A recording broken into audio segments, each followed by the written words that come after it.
Good morning, everyone, and welcome to this workshop on possible future development of the electricity forward market. My name is Christophe Janscreux. I'm the head of the electricity department in ACER. I will be brief, and I will hand it over soon to Martin and Thomas, who will guide you through this workshop today. But before, let me give you a few words of introduction.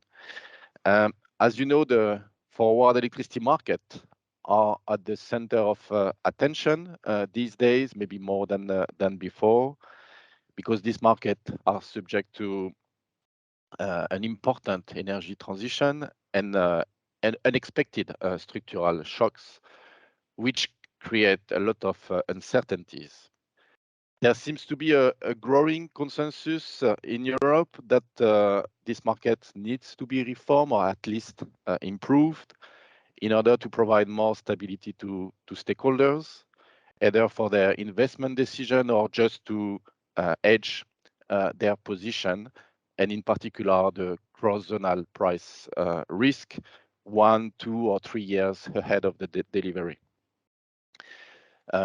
We have two main objectives with this workshop. The first one is to discuss with you whether the main problems identified in the policy paper are the correct ones. So we will welcome your views on this first objective.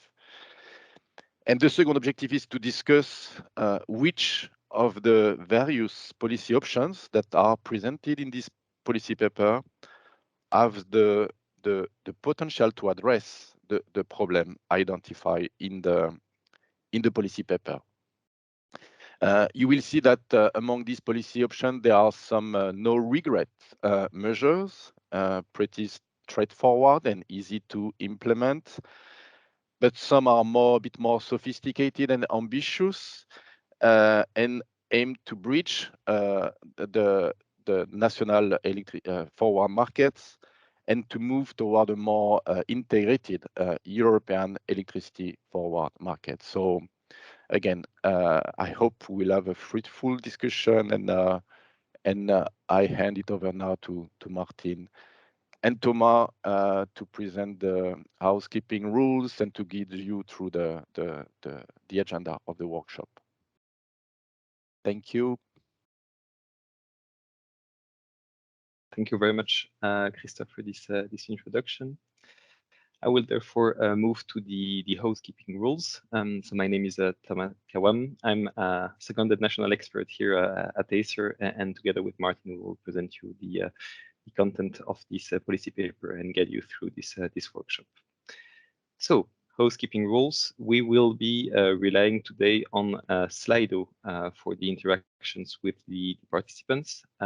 So first, a reminder, please keep your microphone muted. This is normally already done for you, but please be so kind to keep it muted. And to ask questions, please do not use the Microsoft Teams chat, but rather use Slido. So Slido is an app that is integrated in Teams if you're already using the Teams app. But if you're using the web browser version of Teams, you can still access Slido either through the website of Slido that you can see on the slide, slido.com, with the code hashtag ACERCER, or by using the QR code that you can scan with your phone, or by using the direct link here on the slide.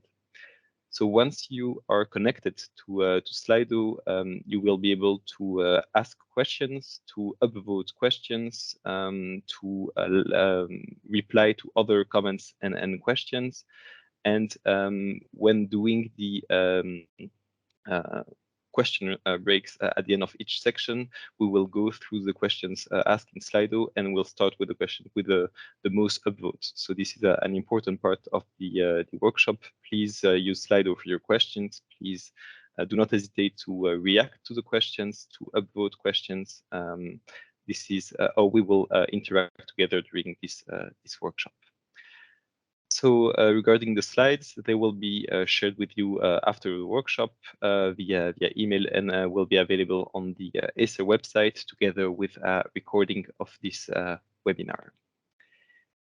And that was it for the housekeeping rules, and I will now end the floor to Martin for the agenda and the first content section. Thank you, Thomas. Good morning also from my side. I'm Martin Poch. I'm Policy Officer in ACER. So on the agenda for today, so we will have 3 sessions. In the first session, we will present the objectives and problem definition, as well as some first policy options regarding the no regret options and about regulatory interventions. Then we will have a Q&A session for about 10 minutes, and then we'll start a second session with the first set of policy options regarding TSO interventions. We will have a coffee break around 10:30, and then continue after coffee break with a second set of the main policy options about TSO's interventions. And again, another Q&A session after session 2. After which we will continue with session 3. We will present the last set of policy options about the type of products. And we will conclude with the evaluation and recommendations regarding this policy paper. We will end with some closing session, which will be led by Matthew. But we will have some polls and questions, and we will supposedly end around 12. Okay, now I would like to present a bit the process which we are under. So we have decided to issue this policy paper for the reasons that Christoph mentioned at the beginning. There are some calls to improve the forward market. And we are now consulting between June and July for 2 months the stakeholders about the draft of this policy paper.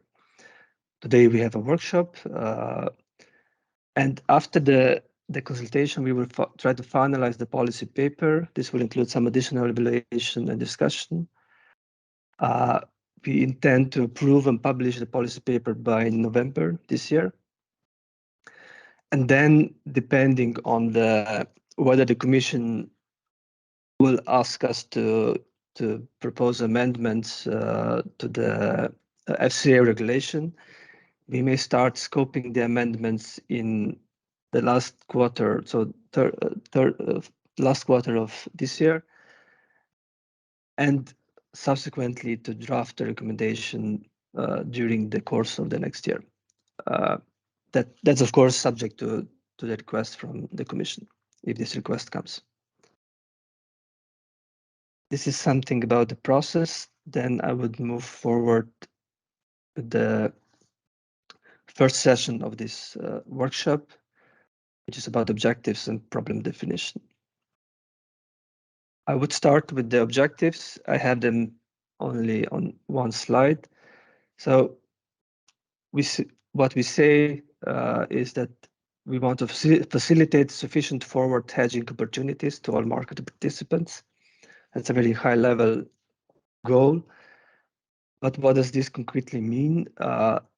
We have sort of decomposed into 2 sub-objectives. We are saying that each participant should be able to hedge its exposure, and then first effectively, and second efficiently. By effectively, what we mean is that the products that are available can provide effective hedge against the risk, so that the product that you can obtain will provide effective hedge, so it will cover most or all of the risk. The product is available for each bidding zone in each location, regardless of the size of the bidding zone, and it should be available in all timeframes ahead of delivery. So not just 1 year ahead, but possibly in longer timeframes. By efficiently, we mean that the products that are available at competitive prices, which means that you can get them at competitive prices, low bid-ask spread, low risk premium, and in a way that's efficient to contract them, to efficient to obtain them. So that's what we mean by the second objective. So we have these two objectives which we try to pursue when evaluating the policy options. Then I move forward on some terms that we use during this workshop and also in the policy paper. So the first one we have PTR, which is physical transmission right, which is the right to physically transfer electricity from one zone to another, or from one zone to a common hub. This is PTR. It's a well-known term. FTR is a financial transmission right, which is the right to receive the day-ahead market spread between one zone and another zone, or between a zone and a common hub. So it's similar, it's physical transmission right, but doesn't give you the physical right to transfer, but only to receive the corresponding day-ahead market spread. So FTRs are of course issued by allocating cross-zonal capacity, and TSOs act as counterparty. And FTRs can be options or obligations. So options means that it covers only the positive market spread. This means either from zone A to zone B or from zone B to zone A, whereas obligation cover both market spreads, so whether it's positive or negative. Then we go to the next set of terms. We use the terms CFD, which is a contract for difference. This is the right or the obligation to receive the day-ahead price difference between a zone and another zone, or a zone to a hub. So CFDs, we assume they are not issued by TSOs. The counterparty is another participant or a power exchange. And CFDs are by default always obligations. So the holder receives positive market spread and pays negative market spread. Then we have a term often used as EPAD, which is electricity price area differential. So it's the same meaning as CFD, is just the name that's used in the Nordic region for CFD. Then we have a term Epoch Combo, or we can also use CFD or FTR combo. This means a combination of two CFDs from two different bidding zones linked to a common hub. So it's a combination of two EPADs or two CFDs. Such combos would be issued by TSOs with allocation of cross-zonal capacity, and we will come to that later. This is about the taxonomy, so it's important to keep those in mind in case you're not familiar with these terms. Then I would switch to the problem definition. So the first problem, and the most important problem we identify, is that there is a low liquidity in many zones in Europe, mostly in small zones, but sometimes also not in the small zones. And this provides unequal market access to hedging for market participants. What we can see here is that Germany has a quite liquid forward market, but all the rest, based on the churn factors we see in this slide, all the rest of the bidding zones are quite poor or non-existent in terms of liquidity. So this is the first and the biggest problem we are trying to address by providing all participants from smaller zones a liquid forward market, so to provide equal access to the liquid forward market. This is the first problem and the most important problem we are trying to address. Then we have the second problem, is that, and is related to transmission rights. What we are seeing, at least from regulator side, the transmission rights are sometimes competing with zonal energy futures or forwards instead of complementing them. So this sort of splits or shifts the liquidity from one zone to another zone. So what we see is that transmission rights does provide alternative ways to satisfy demand for hedging. So if you are located in a small zone, you can buy hedging product, for example, in Germany, and transmission rights from Germany to your zone. In this way, you satisfy the demand for hedging in your zone, which means that as an effect, the liquidity in the small zone will decrease further, and liquidity in the big zone will increase further. So this sort of shifts the liquidity from small zones to bigger zones. Then we see the third problem, which is that secondary market for transmission rights doesn't exist. In theory, it should exist, but it does not exist. There is no secondary market for transmission rights. So what this means that transmission rights cannot be procured or acquired on a continuous basis. And this means that transmission rights are not able to satisfy demand for hedging when the exposure arises. For example, if I settle a new contract for delivery next year or 2 years ahead, I cannot buy transmission right at the same time when I settle a contract. And I have to wait for the next auction, or I have to buy transmission right ahead of this contract. So transmission rights are not able to satisfy the demand when the demand actually occurs at the same time. And that's something we want to improve.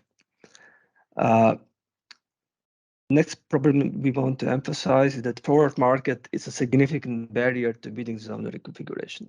So what we have seen in the past is that any discussion on the bidding zone reconfiguration always sort of stumbles upon one main problem, which is the forward market liquidity. So we saw that in the discussion of Germany-Austria split, and we see that in the discussion on all other bidding zone changes, that forward market liquidity is a barrier. So if you change the zone, we would infringe on the forward market. And what we want to emphasize is that a good market design should not destroy liquidity when bidding zones are changed. So we are looking for a design which would not destroy the forward liquidity if the bidding zones are changed. Next problem we want to emphasize is transmission rights are issued only for 1 year ahead. So they are able to support forward market up to 1 year ahead, but not further.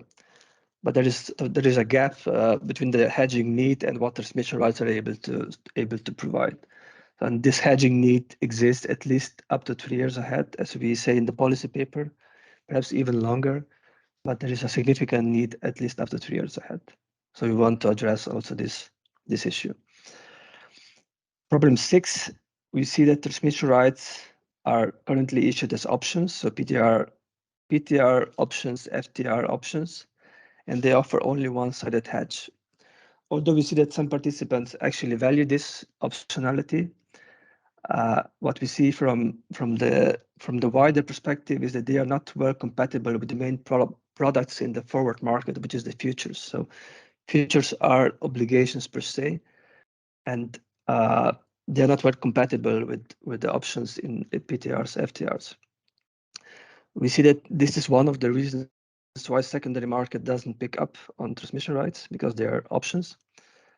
And most importantly, PTR, FTR options are not well suited to arbitrage between two forward markets. So if you want to buy futures in zone A, FTR from zone A to zone B, and then this would enable to sell futures in zone B. So this would work quite well if FTRs would be obligations, but since they are options, there is still some mismatch between this arbitrage.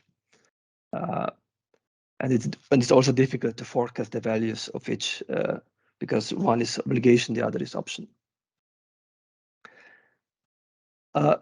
Problem 7, we see, at least from regulators and TSO sides, that transmission rights are continuously undersold. What does this mean? So this means that TSOs, when they auction transmission rights, they constantly receive less auction price than what is the expected value of the transmission right. So we assume if transmission rights are predominantly used for hedging, then the risk premia should be 0 or positive. So those who procure this hedging product are willing to pay at least the expected payoff plus some premium. But if the risk premium is negative, then we assume that those who are buying those transmission rights are willing to buy them if they earn at least some amount of some amount of revenue at the end, which means they offer a bit less than expected price. And what we see is that actually the risk premium is in general always negative, sometimes slightly negative, but sometimes significantly negative. And we know that there are caps on some transmission rights, but the existence of caps does not explain significant negative risk premium. Like sometimes we have 20% of negative risk premium. And finally, problem 8 is we see that when NRAs decide if TSOs can be exempted from issuing transmission rights, these kind of decisions are often not coordinated. And therefore, the application of this legal framework when NRAs can exempt TSOs is not transparent and not harmonized. So we want to sort of harmonize and make those decisions when NRAs exempt TSOs more harmonized and more transparent. With this, I would give the floor back to Thomas. Thank you, Martin. So you closed the problem sections, and now we dive into the first proposal part. So as you introduced in the agenda, we have several sections of policy options. And so here in this first section, we will tackle the no regrets option. So what we mean by no regrets, it's a set of policy options that can be combined with every other policy option, and in our opinion, that do not present any negative aspects and can only be providing benefits. So I will also take the opportunity to remind you to do not hesitate to use Slido to ask questions. I do not see any question yet in the tools, so feel free to use it through the links on the slide or the link that Nina kindly provided in the Teams chat. So the first of our two no regrets policy options is regarding the equalization of the CNTC, so coordinated net transmission capacity and flow-based requirements in all time frames. So currently, and that's what you can see in the two maps below, we have two main regions that are either transitioning or have made a transition towards flow-based, namely the Nordic and the core region.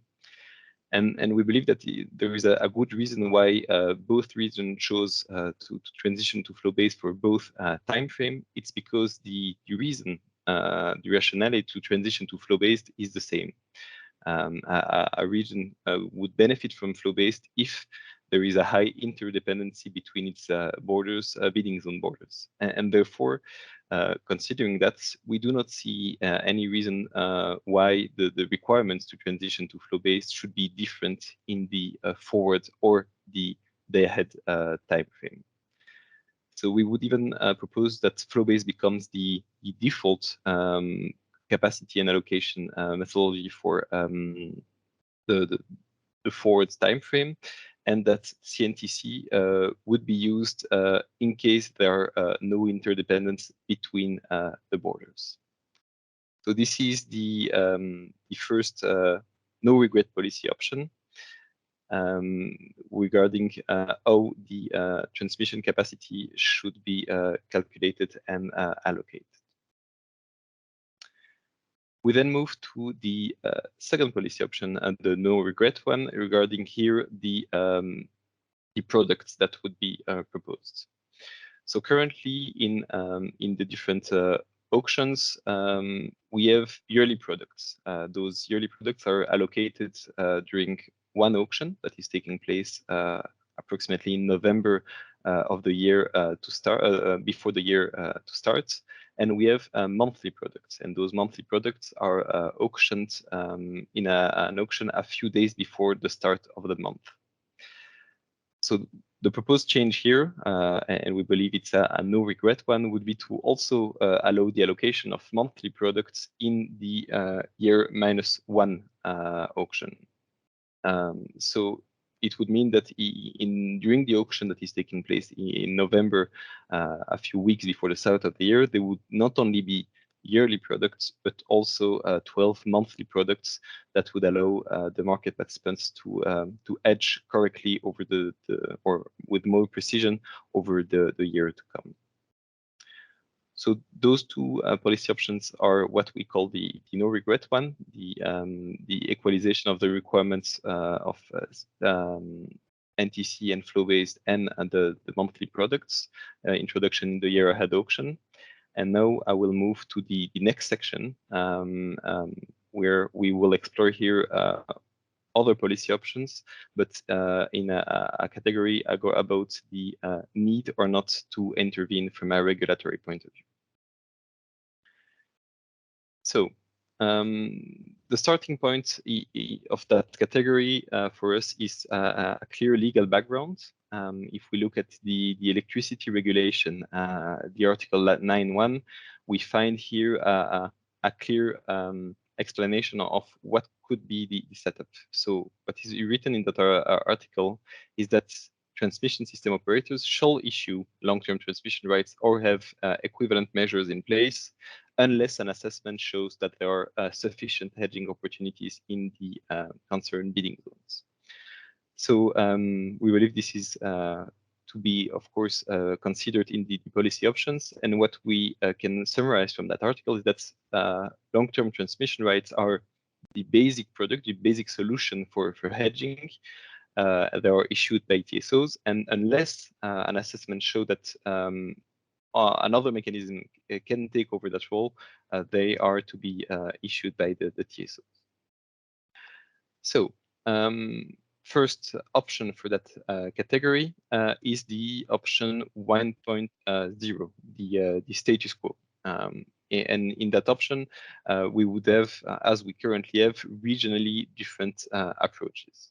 As you probably know, currently in Europe, we have different approaches across the continent. We, for example, have the several Nordic bidding zones relying on the so-called EPAD products, which are contract for differences that Martin introduced in the taxonomy section. We have, for example, Italy that is relying on a national product called the CCC, and that is dependent of the PUN, the national price in Italy. And we have in other bidding zones physical and financial transmission rights that are used on the other bidding zones. So those regionally different approaches and even sometimes different within a region are not for us solving the problem 8 that we identified, the fact that the decision and the assessment by NRAs are currently not coordinated. And I will also take the opportunity to introduce the small frame that you see on the bottom right of the slide called problem solving. This is how we will show the contribution to, or how the different options solve the problems. So here we have no color code, meaning that regarding the problem 8, the node coordinating assessment and decision of NRAs, the solution is not providing any contribution, whether it's positive or negative. And so this option 1.0, even if legally feasible, is not preferred because of its null contribution to the problem 8. We then move to the option 1.1, the coordinated assessment and decisions on hedging opportunities. So in that options, NRAs in region would jointly assess and decide on possible exemptions for TSOs to issue LTTRs. So here it would be regional decisions and no longer national ones. And to facilitate that work for NRA within regions, ACER could provide a European-wide recommendation. And that recommendation would provide tools, methods, criteria on how to assess and how to decide on the exemptions. For example, we could think of clear metrics in terms of churn factor, of bid-ask spread, of thresholds that would allow NRAs to take, or to ease NRAs, the work of NRAs to jointly take a decision for the regions to issue or not LTTRs by the TSO. So this option for us is largely solving the problem 8, the fact that there are no coordinated assessment and decisions of NRAs, and this is what we try to show here on the frame on the right. We have a full green frame, so we consider that this option here is fully solving the problem 8, and therefore considering that it's also a legally feasible option according to the electricity regulation and its contribution to the problem 8, we consider that this is our preferred policy option for that category. We also explored 2 other options, namely the mandatory TSO's involvement and the fact that there should not be any regulatory intervention.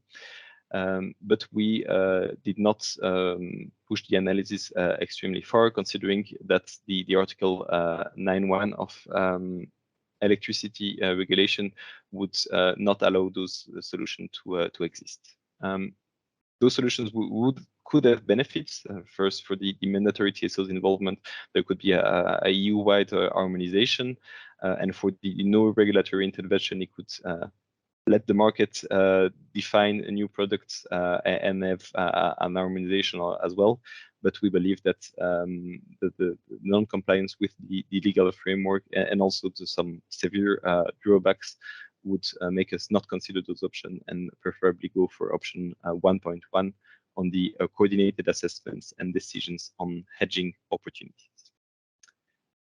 So that was it for this this category 1 of policy option about whether or not there should be a regulatory intervention, and therefore we are already ahead of schedule, and we can start the Q&A for the session 1. So I saw a lot of movement in the chats. I do not know if Mathieu is able to moderate that Q&A section, but if not, I see that Martin already turned on his mic. So Martin, Mathieu, go ahead.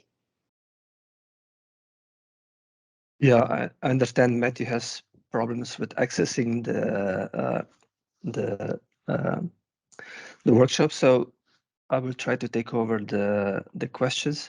So indeed, first we had a comment that we start with the problem definition.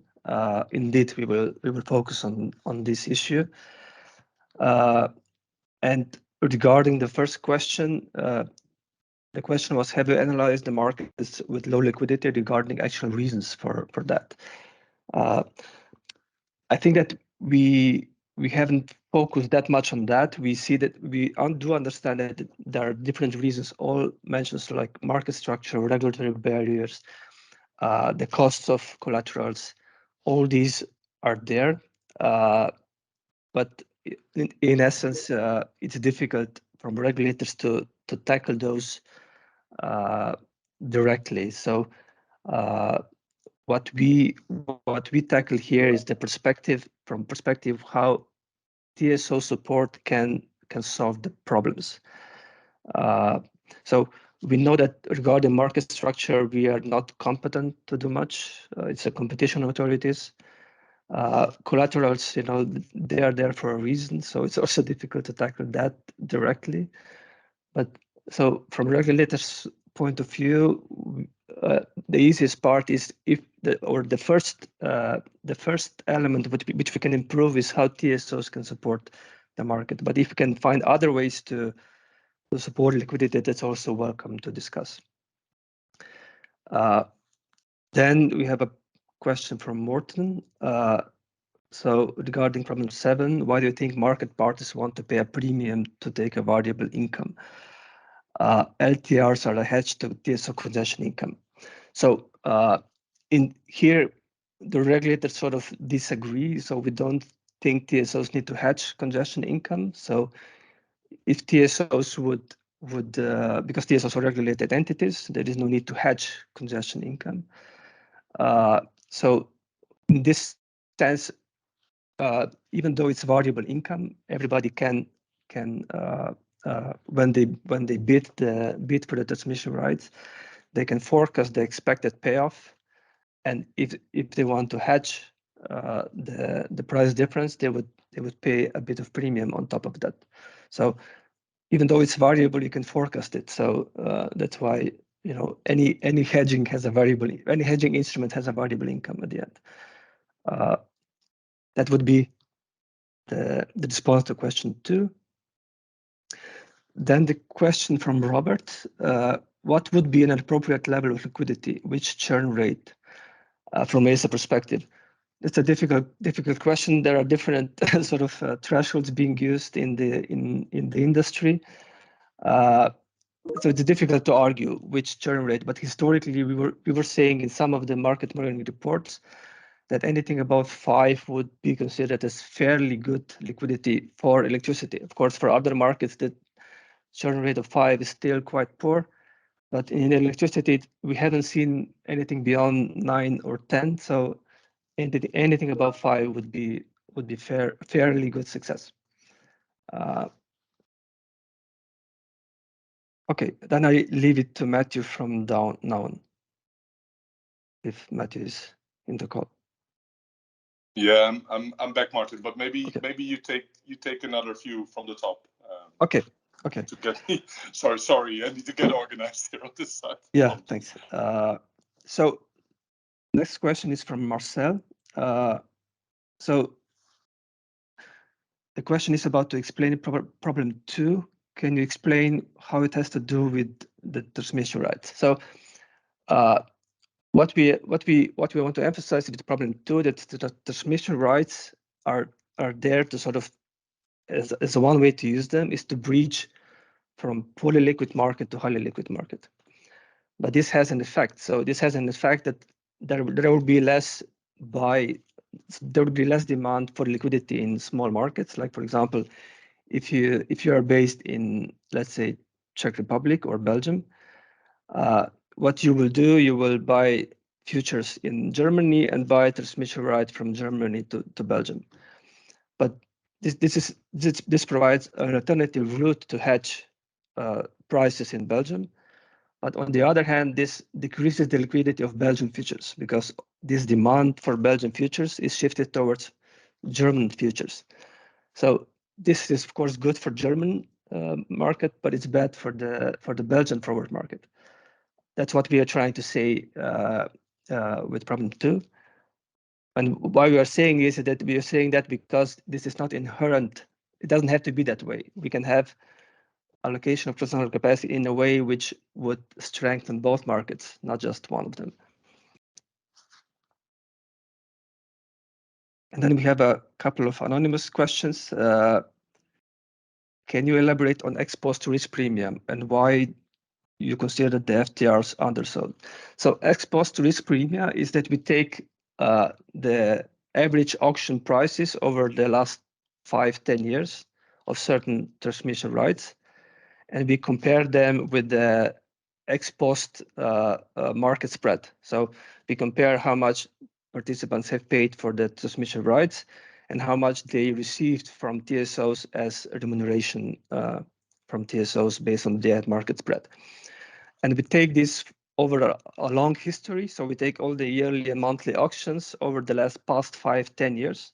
So we rule out randomness, and we take the average difference, and we see the average difference varies from, let's say, €0.50 to sometimes, or maybe 1 or 2%, and sometimes this can be quite significant, can be 20% of difference, which means that TSOs on average receive 20% less for transmission right than what they had to pay off to participants. And that's what we are saying, that's what we mean by underselling. Of course, this happens in less developed markets. So in more developed markets, this difference is small, but it's consistently negative. So we see that the difference is consistently negative. And then maybe another question. All your options seem to take the point of departure in base load products, so fitting the risk profile of market parties. Why do you think that will work? Indeed, that's one problem we haven't tackled. Indeed, we assume, transmission rights futures are base load products, although futures you also have peak load. But to hedge the volume risk, that's something we haven't tackled yet. And honestly, to be frank, we have thought about it and we didn't find any straightforward answer how to tackle the volume risk, especially on the organized market. You can tackle it via bilateral markets, PPAs, and so on. But in the organized market, having liquid market with specific products that would tackle the volume risk, we haven't found a way how to do that. That's why maybe the consultation can help us tackle this. And maybe last question on problem 6. Can you elaborate what do you mean by the fact that FTR options are not well suited to arbitrage between forward markets? What we mean is that, so one of the elements which we are trying to address is that we would sort of connect the forward markets in different bidding zones better. So if you have let's say significant supply in one market and significant demand in another market, then you should be able to use transmission right to sort of buy futures in one market, buy transmission right from this market to the neighboring market, and then you would be able to make a sell bid in this neighboring market, and by that you will sort of breach the liquidity from one to the other market. But because transmission rights are options, there is no straightforward way to do that, because options only cover one-sided risk, whereas buying and selling futures is a two-sided risk. So you take the positive and negative spread if you buy and sell futures into markets.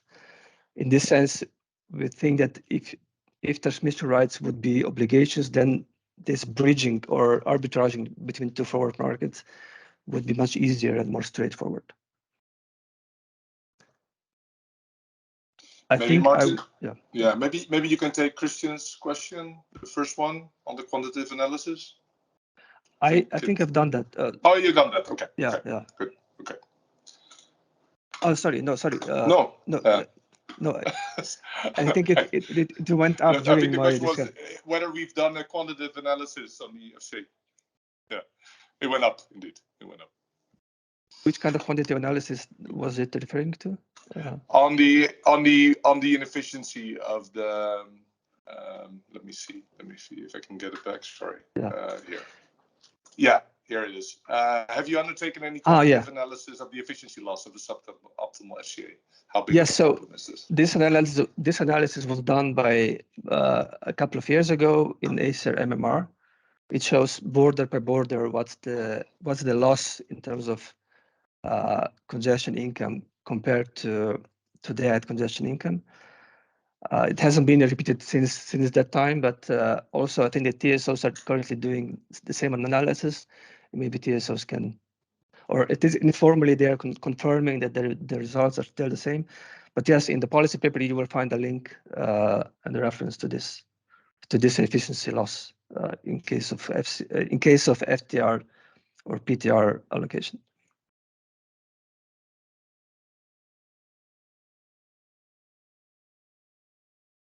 Matthew, I would maybe stop here, or I think it's good. The most of both questions were tackled. We're still a bit ahead of time, but I think it's only positive when you know that we have a 3 hours workshop in total. So maybe Thomas, just to add that maybe after the workshop, if you can keep the link to the slide, we will try to address the remaining questions in a written form. Yeah.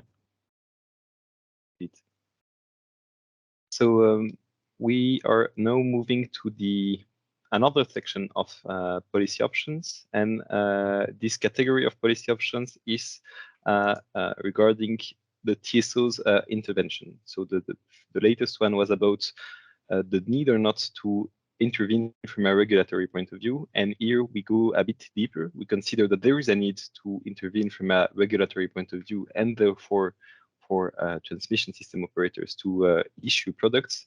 And here we are trying to tackle or to assess how they should or could intervene to those forward markets.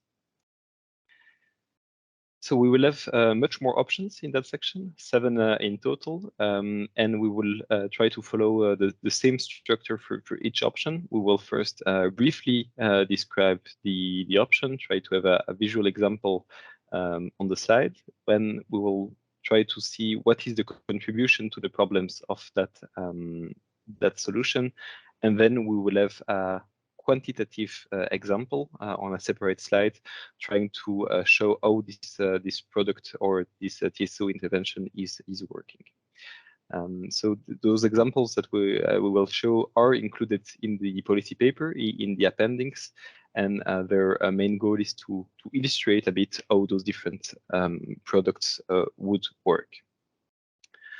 So we start here again with a status quo, the option 2.0, where the main TSO intervention is to issue bidding zone border long-term transmission rights.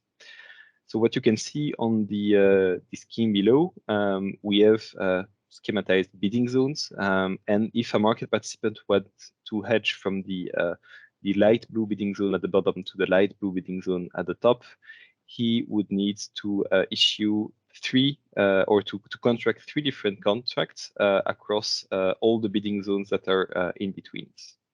So this is a process that is a bit cumbersome for the market participant, needing to participate to 3 auctions, creating also price risks, volume risks, linked to the fact that 3 separate purchasing needs to be done.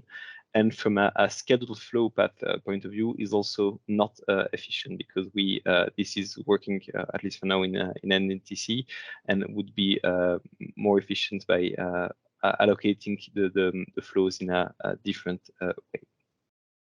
So looking at this option 2.0, we see the contribution to 6 problems being relevant. So we have the problem 1, the problem of the liquidity of the LTTRs. We have the problem 2 of the shifting of liquidity from one zone to the other, or for one product to the other. The problem of the secondary market being not existent. The problem 4 of the bidding zone border reconfiguration barrier. Problem of the calendar with products only being issued 1 year ahead, and the problem 7 of LTTRs being undersold. And again here, no colors to any of those problems, because this is the current situation, and therefore it is not contributing in any positive or negative way to the problems we identified. We just only noticed that for the problem 5, we have a gray frame, and by that gray frame, we mean that this solution is independent from the calendar of the products, meaning that we could have a different calendar by issuing those products. This is not dependent on having long-term transmission rights only issued on a bidding zone border level. Now moving to the quantitative example. We will use animations on those slides because there is a lot of information, and we try to not be overloading with it. And we will every time use a similar, let's say, design of slides so that you can follow the differences between the different examples. So we start with the involved stakeholders in those products. We have 2 market participants with different needs. We have a consumer called the market participant 1 and a producer called the market participant 2. We have the single allocation platform that will be our exchange here for that TSO intervention. And we have, of course, the TSO that will play a role here. We have a setup composed of 2 bidding zones, the bidding zone A and the bidding zone B, and those 2 bidding zones are interconnected with a capacity of 100 megawatts. And here in this example, the LTTRs are options, meaning that, as Martin explained, that in case the market participants have a negative financial outcome, they can choose the right to not activate the product and therefore stay at a financial balance of 0. First step of the process here regarding those products is the bidding. We have a very simple example here. We have market participant 1 that will try to edge from zone A to zone B by placing a bid for an LTTR from zone A to zone B. He will try to buy the LTTR, and he's placing a bid at €5 per megawatt, and he's willing to buy 100 megawatts. MP2, the producer, wishes to edge in the other direction from zone B to zone A, also placing a buy bids at €3 per megawatt for 100 megawatts through the single allocation platform, which is our marketplace. Maybe an interesting convention here to note, we, for those products that are issued by transmission system operators, only consider that market participants are placing buy bids. We know it can be sometimes counterintuitive in case of negative prices, but we believe that the market participants are placing demand bids, and on the offer side, there is only the TSO that is supplying. After the bidding, we have the auction results.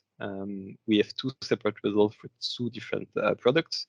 So MP1 bid was accepted. It was the only one for that product. So MP1 will receive 100 megawatts of the LTTR zone A to zone B that he paid €5 per megawatt.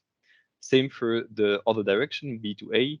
MP2 will receive 100 megawatts that he paid €3 per megawatt for it. We then go to the third and last phase, the settlement phase. And this phase is subdivided in two subphases. We have first what's occurring just after the auction, and what will happen at the delivery, because here we are speaking about forward products. The auctions are taking place a few months or years before the delivery, so we need to separate the two settlement phases. What happens just after the auction? We have the post-auction phase.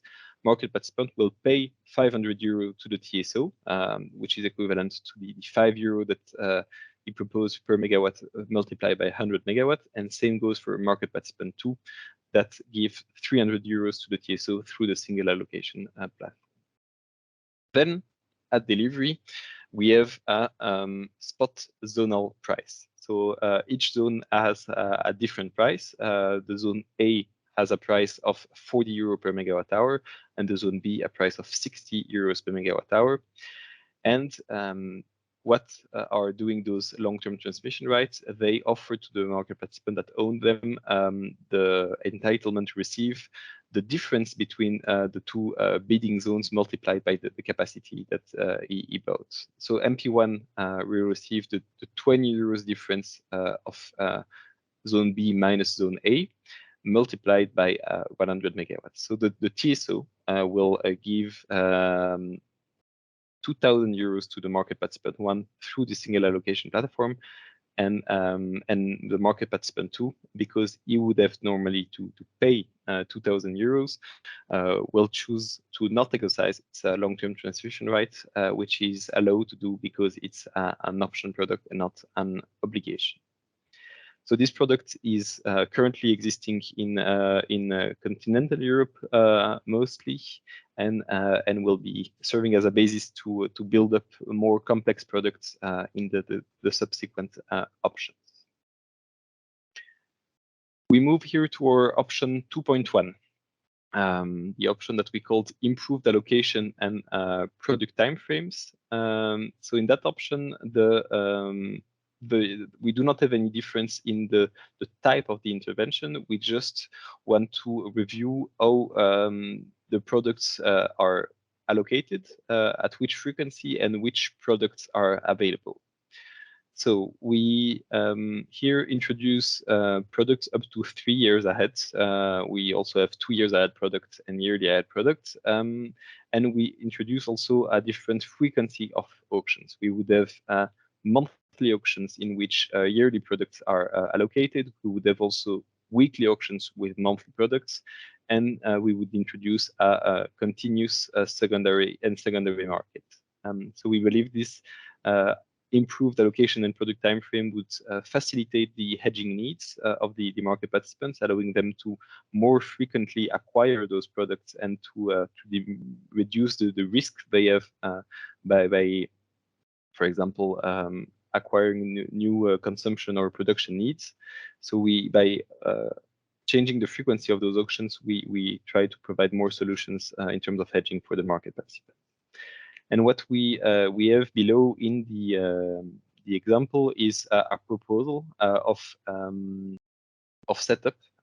So you can see that we have different auctions with different products and different parties being able to sell or to propose products. So in year -3, you would have one auction, only proposing yearly products, so for 3 years later, but only for the whole year, and the TSO would be the only participant selling products or offering them.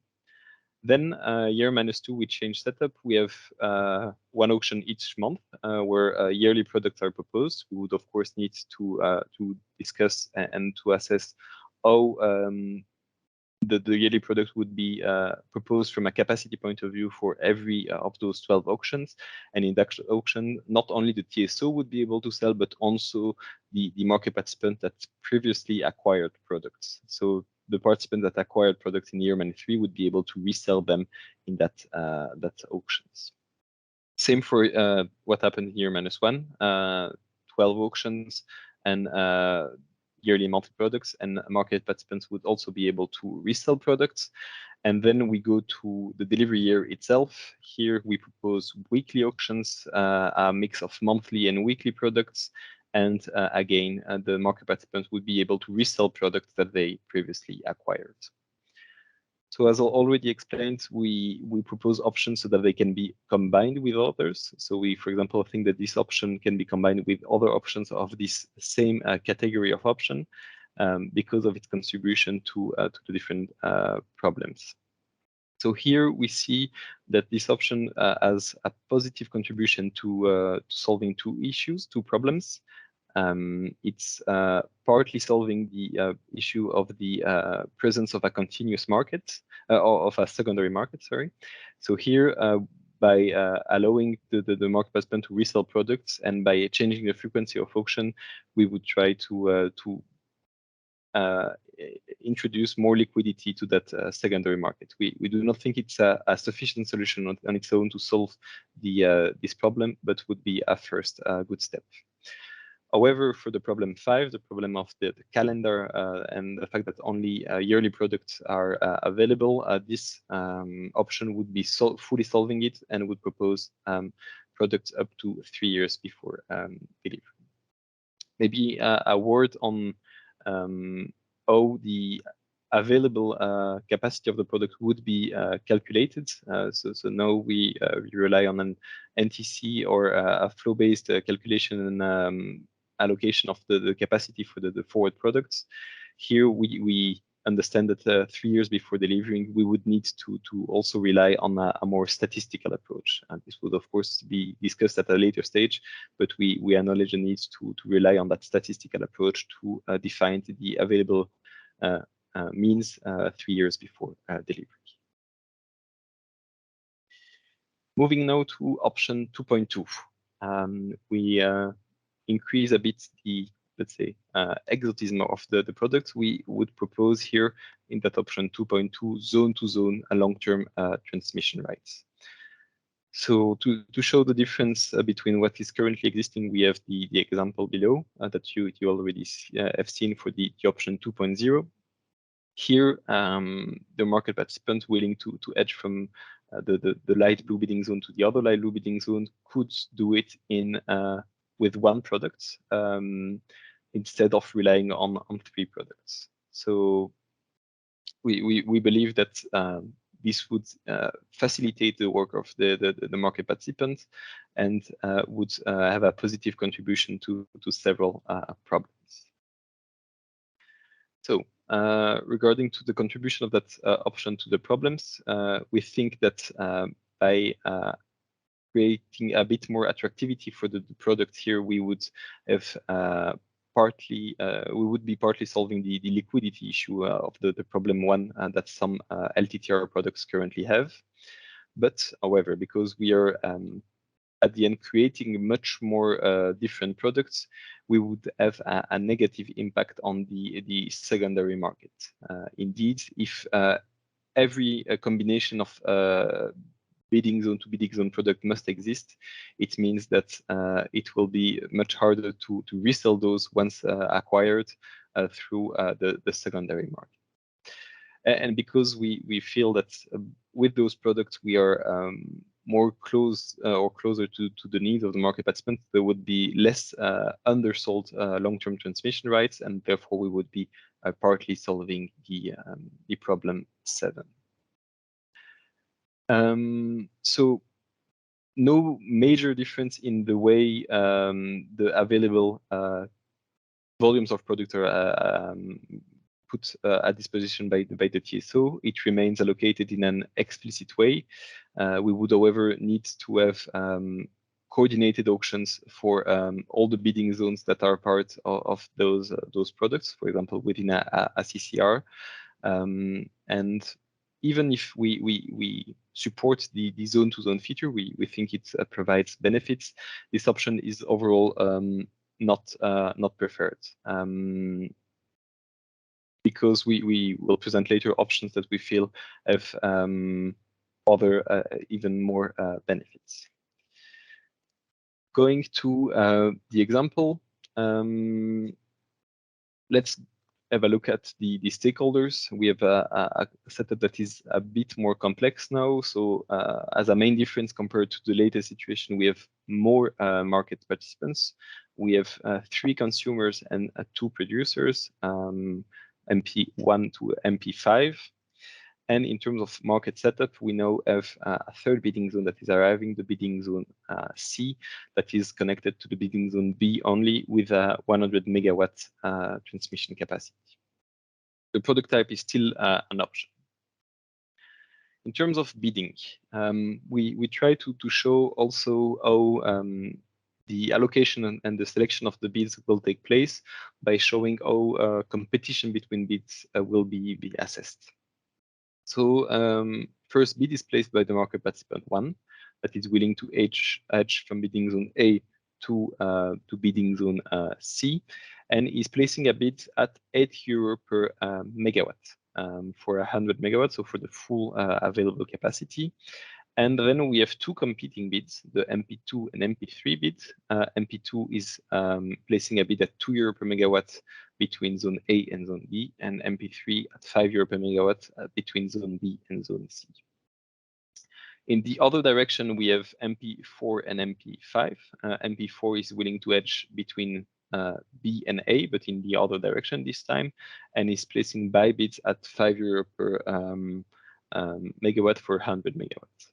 MP5 will do the same, but between zone C and zone B at €3 per megawatt. What happens now in the auction results? So as said, we have competing bids for a limited capacity on the consumer side. And so what will happen is that there will be an assessment of the competitiveness of the bids of the market participants, and the conclusion of that is that the MP1 bid is creating more welfare than the combination of MP2 and MP3 bids. So the market participant 1 will receive the full capacity between the zone A and the zone C. It will pay €8 per megawatt and receive so 100 megawatt of those LTTR products. Then on the other direction, there is no competition between MP4 and MP5. So MP4 will receive the full capacity between B and A at €5 per megawatt, and MP5 will receive the full capacity between bidding zone C and bidding zone B. Settlement, we have 3 market participants that were selected in the auction results. So market participant 1 will pay €800, MP4 300, and MP5 500. And at delivery here, we have 3 prices for 3 bidding zones: €40 for zone A, €50 for zone B, and €60 for zone C. And the only market participant that will receive money from the TSO for the purchase right is the market participant 1. Similarly to the first example, the price difference between zone C and zone A is €2,000, and therefore the market participant will receive 60 minus 40, 20 multiplied by 100, which makes a total of €2,000. MP4 and MP5 will not exercise their long-term transmission rights because they have a negative flow, so they will decide to not rely on it. Martin, I see that you turn on your camera. We still have the zone to hub option before doing the break. Shall I continue? I think that we would possibly continue with category 2 until the break, because we are a bit ahead of time. And then after the break, take a longer Q&A session. So a bit of change of schedule. Is that okay? Okay, so I continue here with this option 2.3. We do the break as scheduled just after it. And we just plan more time for the Q&A of the section 2 overall. Yeah, we will continue with the complete second block of this session, and then break. Okay, please, so we finalize ahead. Section 2. Yeah. We finalize section 2 now, and then do the Q&A and the break after. Yes. Okay, great. Okay. That's clear. Then let's continue with option 2.3, after which I will give you the floor back, Martin. So here we introduce a new concept, the concept of a zone to hub long-term transmission rights in our option 2.3. So previously in the option presented, we only had long-term transmission rights from one zone to another, or from one bidding zone border to another. Here we introduce the concept of hub.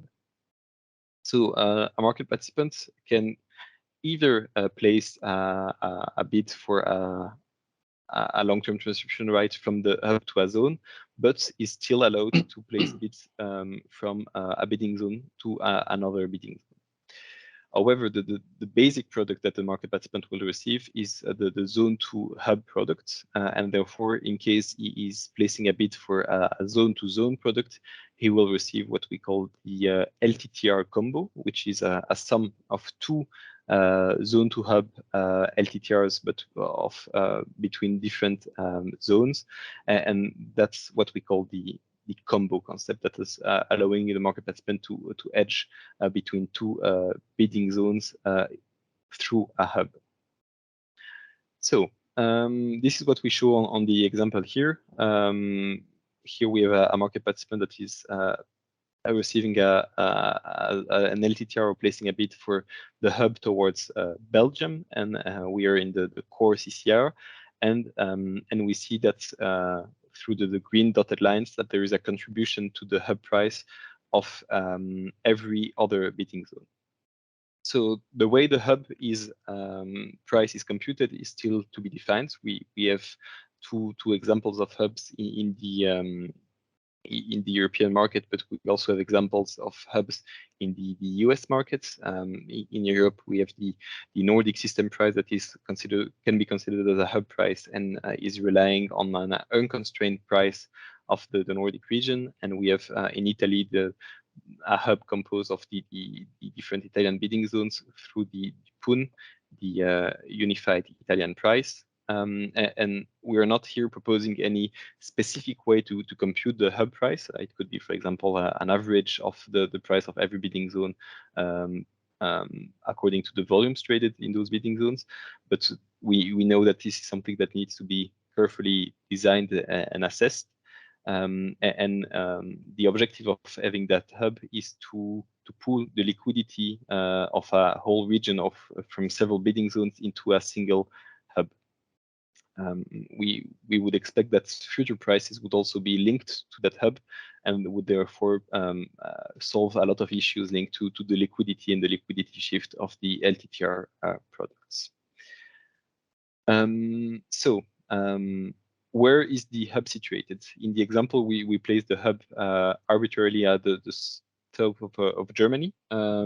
It can be placed elsewhere, because in our opinion, the physical location of the hub is not relevant here in that discussion, because certain conditions need to apply to the hub and to the bids that are linked to it. We believe that if the net position of the hub is zero, and if every zone to hub bid is either complemented by another hub to zone bit or nullified by a bit in the other direction, we can have a hub that is independent of its physical location.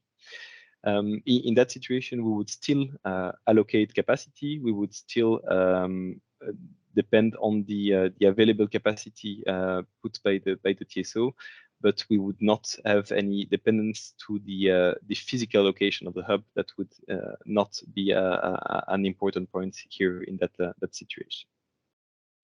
So looking now at the problem contribution of the solution, we believe that the solution is positively contributing to a lot of the problem, and so would be one of our preferred option.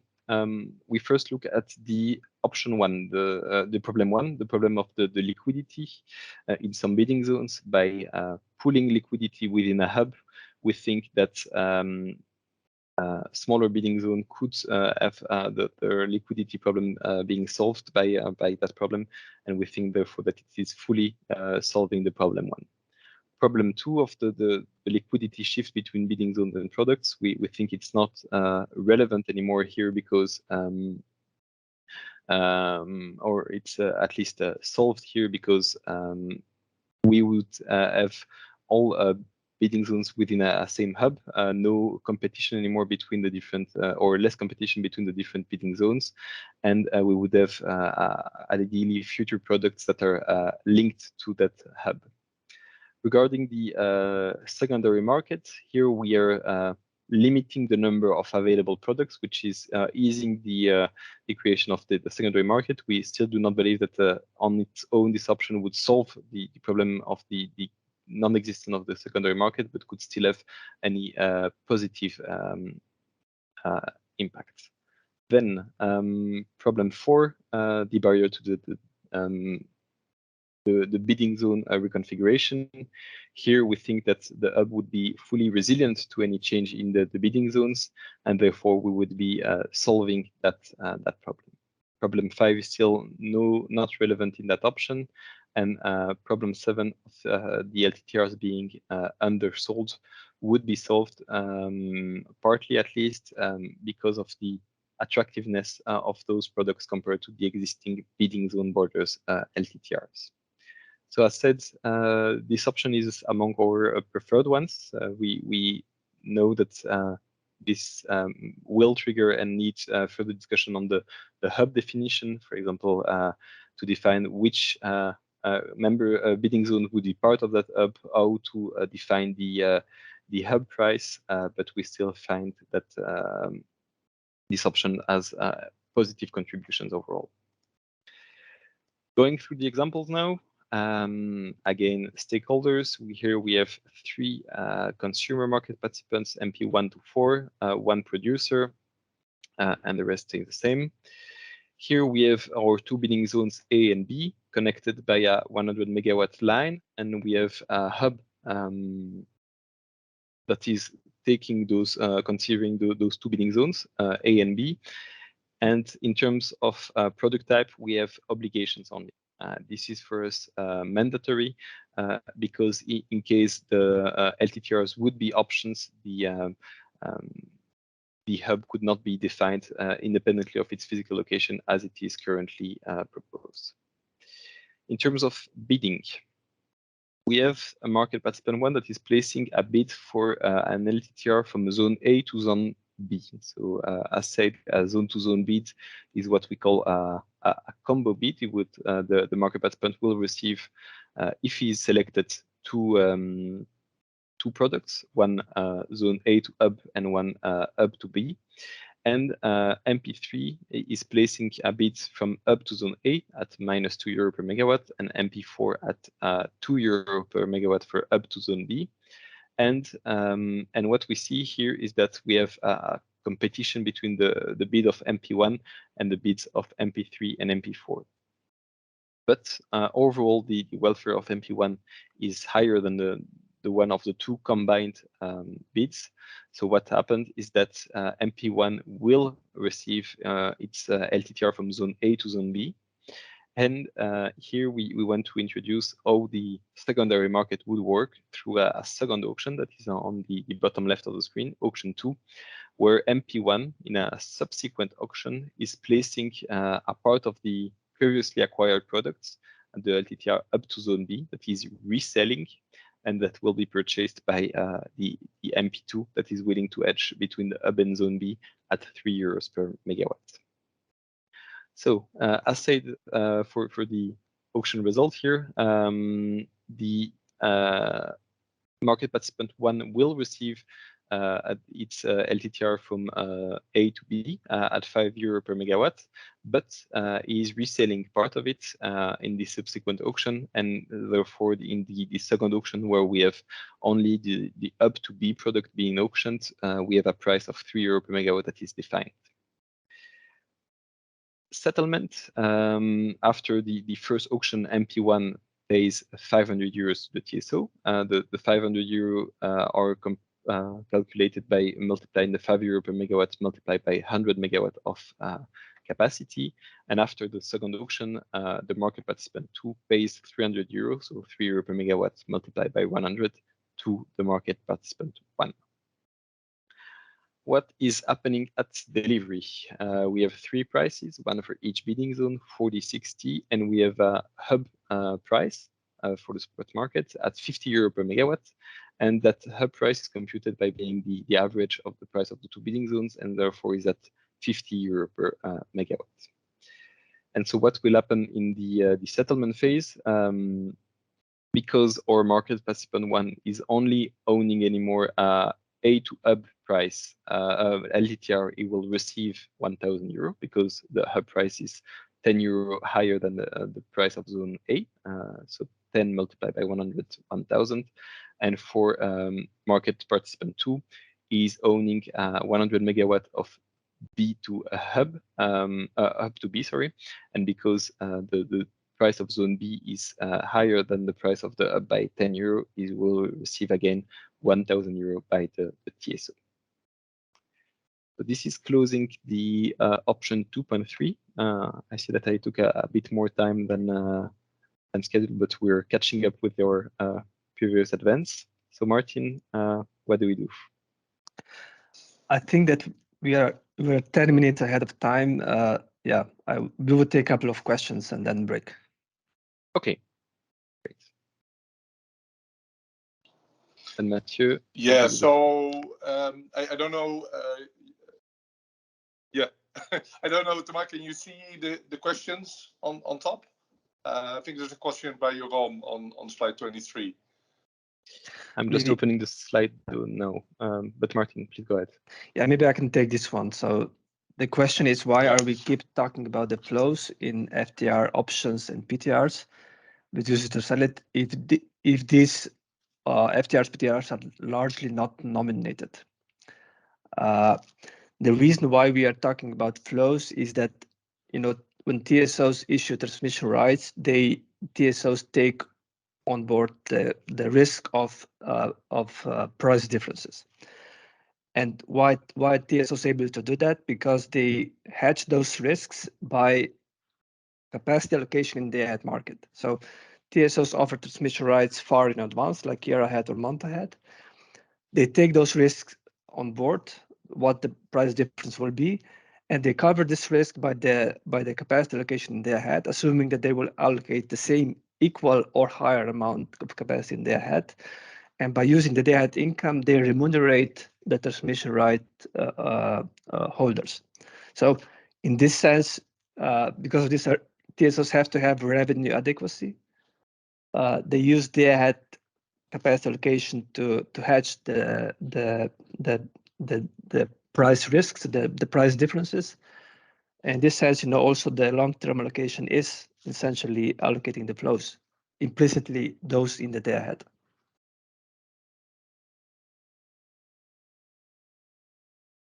Thanks, Martin. Maybe you want to take the next one by Paul Giespers as well on the liquidity concerns. Yeah, so indeed, that's a big debate in Europe that we can only have liquidity if we have large bidding zones. But I would say this debate is a bit outlier in the whole community. What we see in large part of also European community, but also in outside of Europe, liquidity does not depend on the size of bidding zones. Liquidity can be achieved by pulling supply and demand from larger areas. So even if you have small bidding zones, even if you have nodes, you can still have good forward liquidity. You just need to pull supply and demand from larger areas into one single point. And that's the way to achieve liquidity, even if you have small zones. Okay, thank you, Martin. I look at Morten's questions. So when focusing only on LTTRs, market participants get access to a price spread, but it does not hedge a position. Are you not forgetting the CFD on the other side? This is for after the coffee break. The This is for after the coffee break. Okay, we'll keep that for after the coffee break. Then maybe on a question by Hélène Robert on option 2.3, the liquidity on the hub to zone would be ensured, and how would the hub structure and price be determined? Maybe that, Thomas, you can take that one. Yes. So that's a point that is still to be determined. The objective of that hub is to attract liquidity, and therefore the way it's constructed and the way the price is computed of that hub is aimed at creating the liquidity and to have a future product linked to it. So that's a question to which we do not have any direct answer now, but it is our main objective when constructing that hub to ensure that we have liquidity on that hub.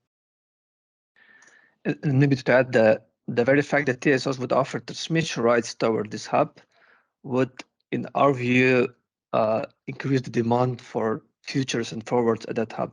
So because participants will know that they can get transmission rights only towards that hub. Okay. Maybe another one we can take is the question by Ans Streeler on how does ACER assess the influence of having more long-term auctions, option 2.1, and thus splitting the capacity between more auctions to the liquidity? No, Thomas, Martin? This is a question from Morten, or?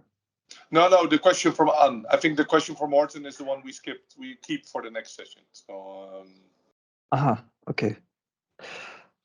Oh, yeah, that's an interesting question indeed. So if you have more longer horizon, if you have more auctions, you will have less capacity in individual auctions.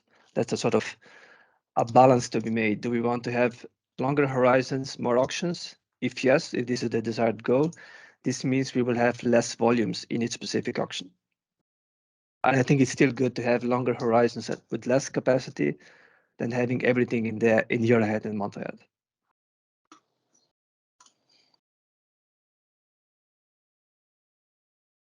And that's also response to one of the questions. Don't you think that the negative risk premia is the result of too high volumes in yearly auction or monthly auction? Possibly, yes. So possibly the negative risk premia could mean that TSOs offer more capacity than what the demand for hedging is. So maybe splitting the capacity to the smaller chunks could solve partly the negative risk premia.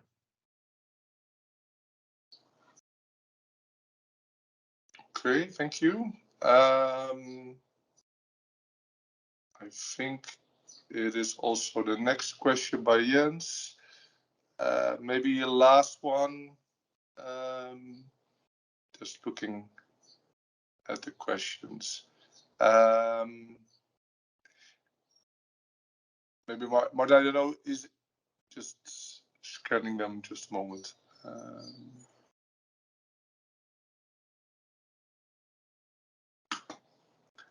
I think most questions are a bit similar. I think you've answered the top scoring ones. And we were also aligned with the coffee break timing. Indeed.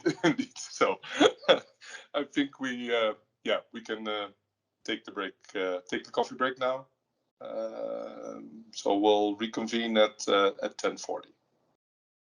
Perfect. Thank you very much. Okay. Thank you.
So, welcome back, everyone. I hope you had a long enough break. In this part, we will continue with the second part of session 2, which is also about TSO's interventions. And we will look at some other options we have explored about how TSOs can support the forward markets. So the next option we have on our list is what we call the coupling with CFDs, or the forward market coupling with CFDs. This option basically assumes that we would standardize certain CFDs, which would be offered by power exchanges.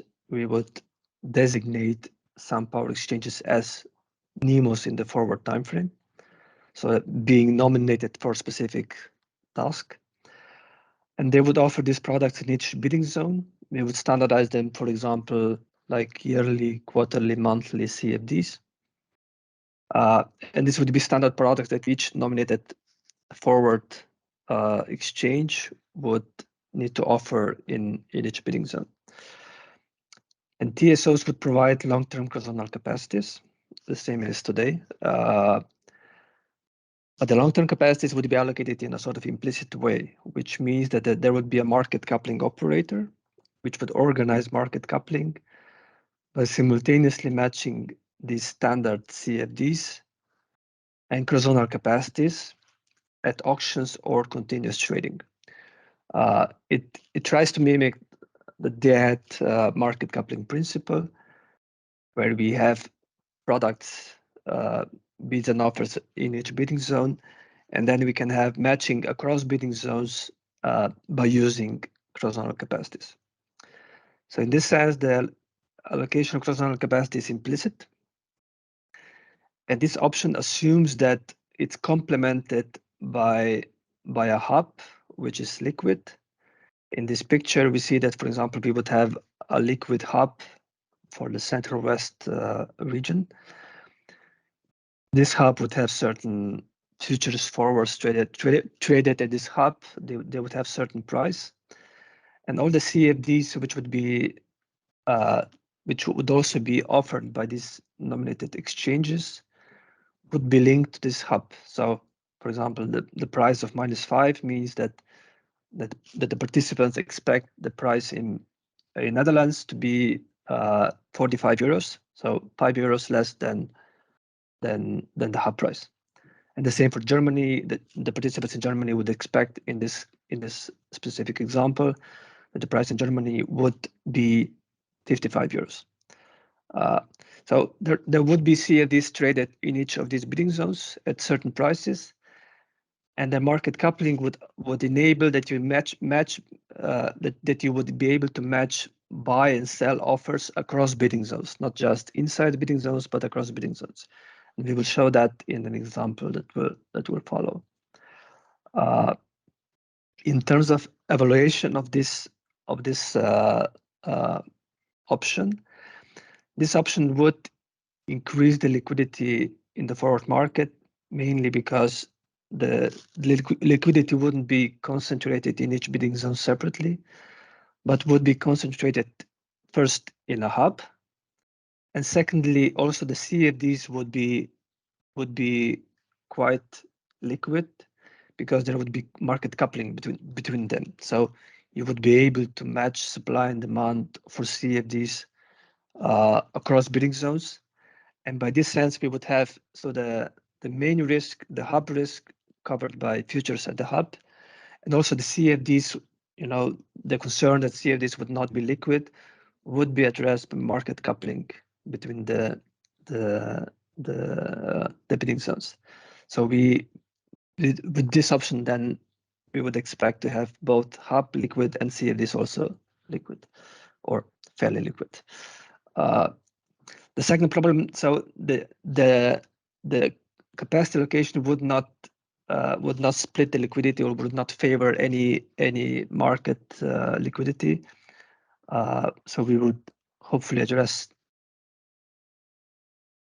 the problem number 2. We will not split the liquidity between different markets.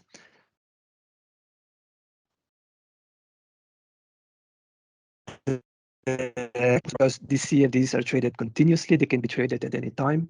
There is no transmission rights being auctioned or being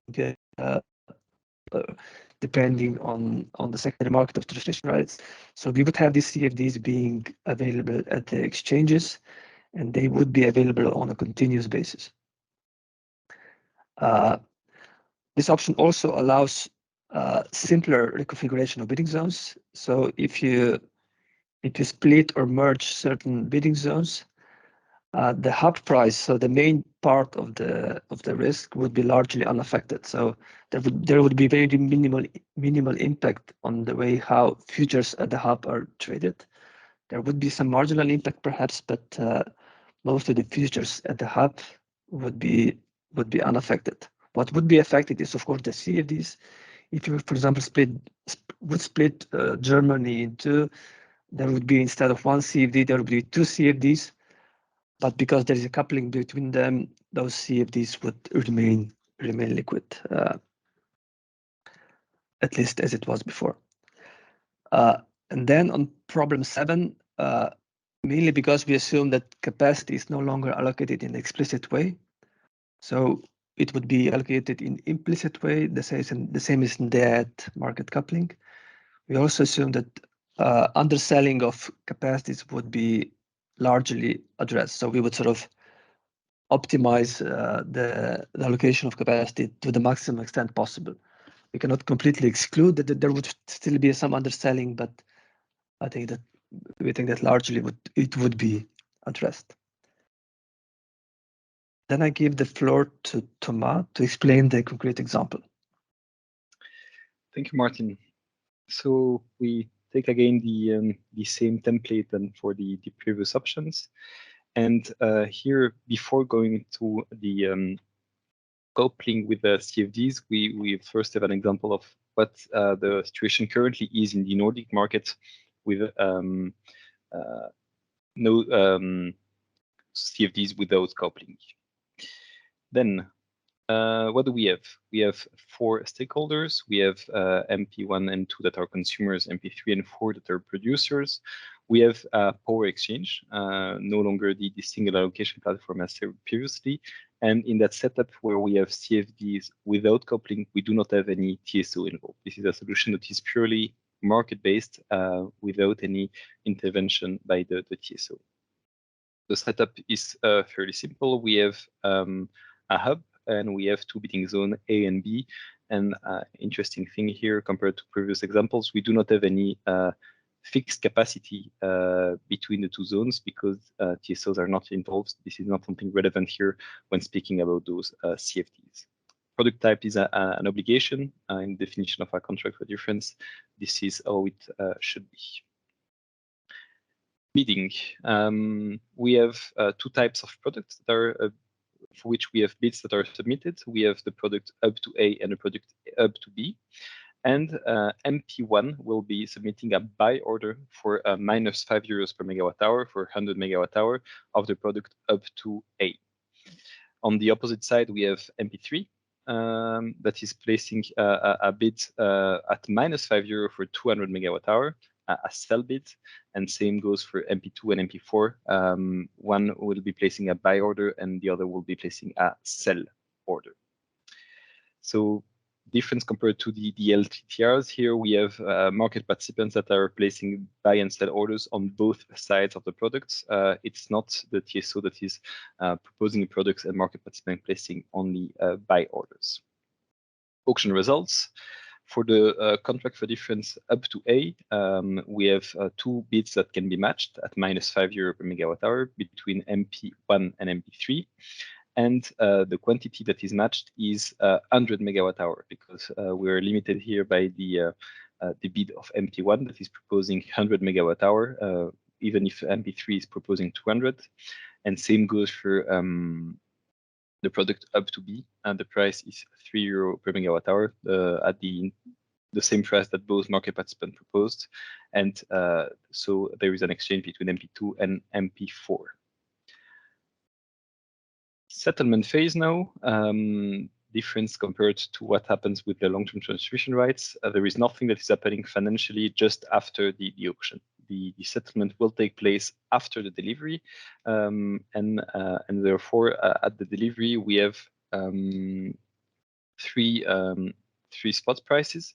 We have the price of A, of B, and UP, and again we have 40, 60, and 50 euro per megawatt hour. So what will happen now? Every financial exchange will go through the power exchange, and MP1 will pay 500 euro to the power exchange. Why 500? Because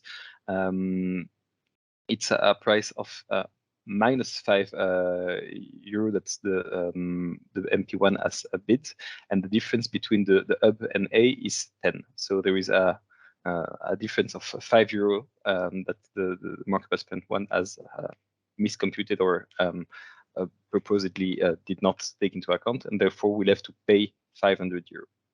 On the other side, MP3 that possesses the other side of the contract will receive the 500 euro, and same goes for MP2 and MP4.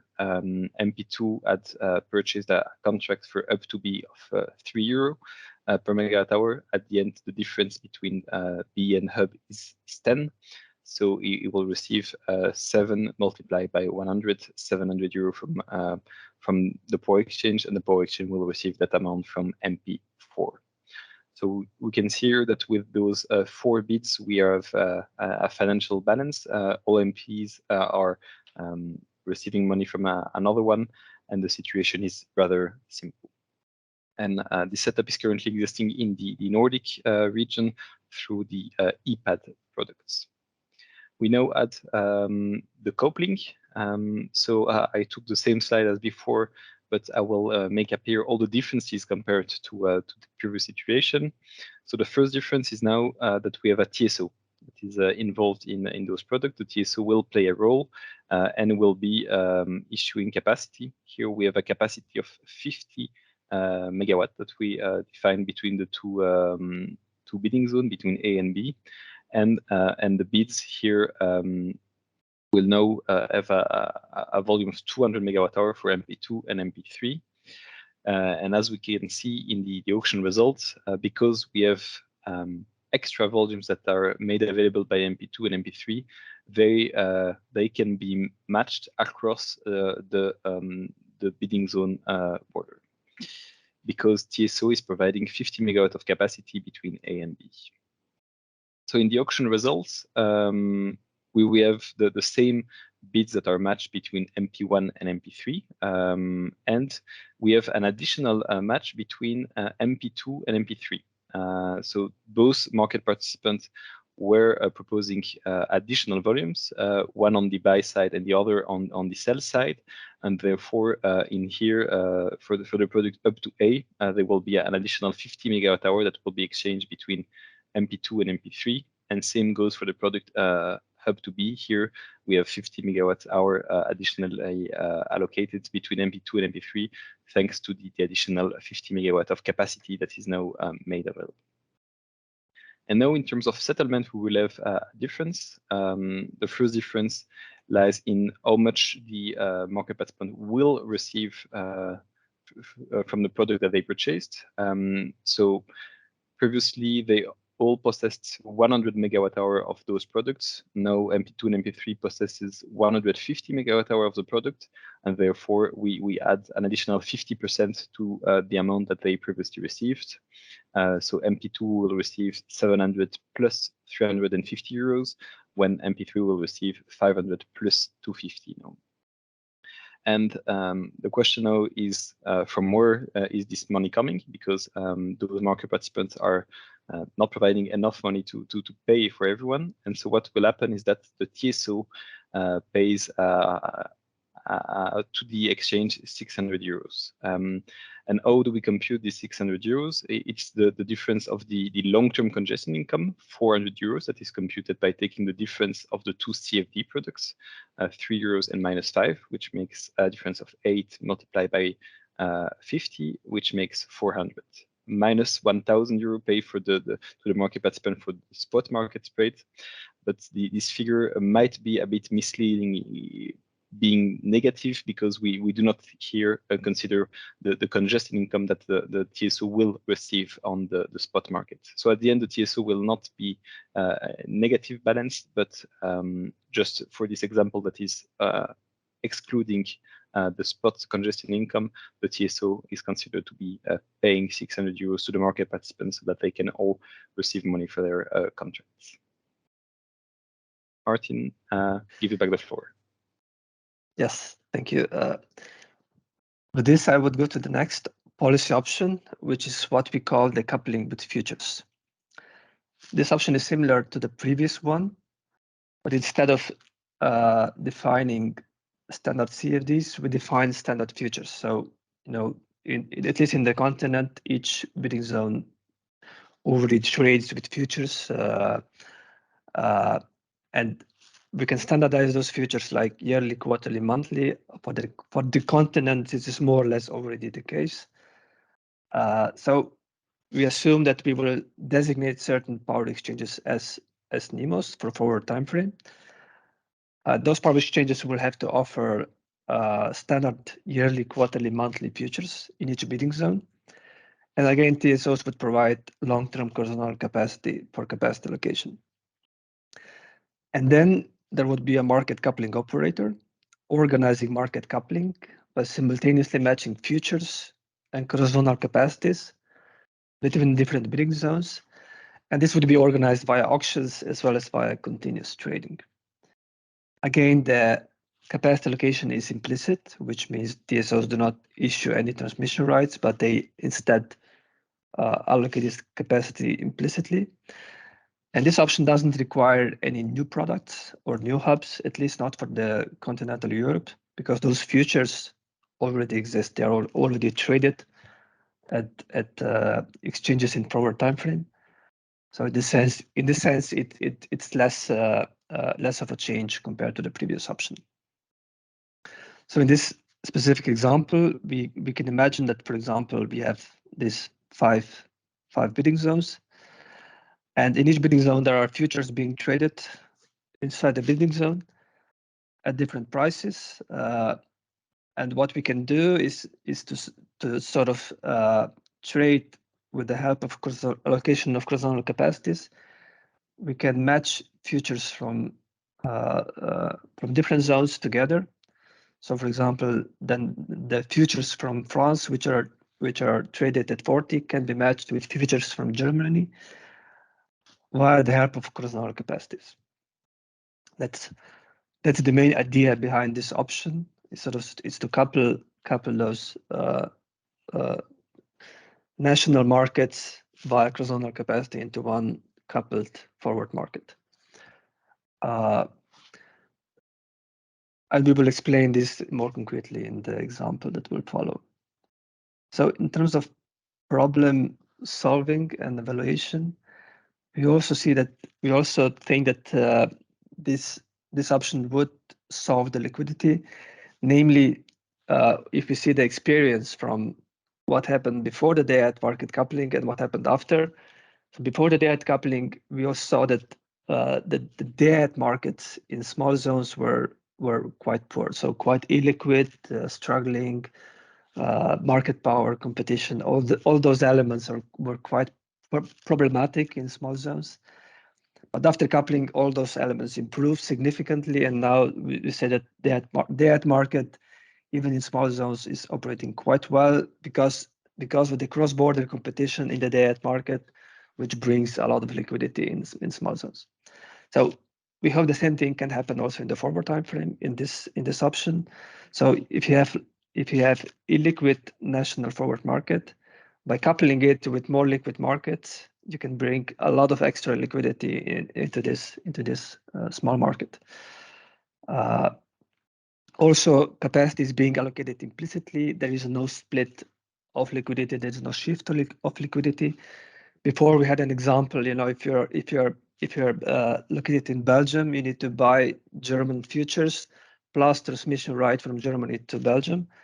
In this case, you would not need to do that because any supply of futures in Germany would also be visible in the Belgian market because there is cross-zonal capacity.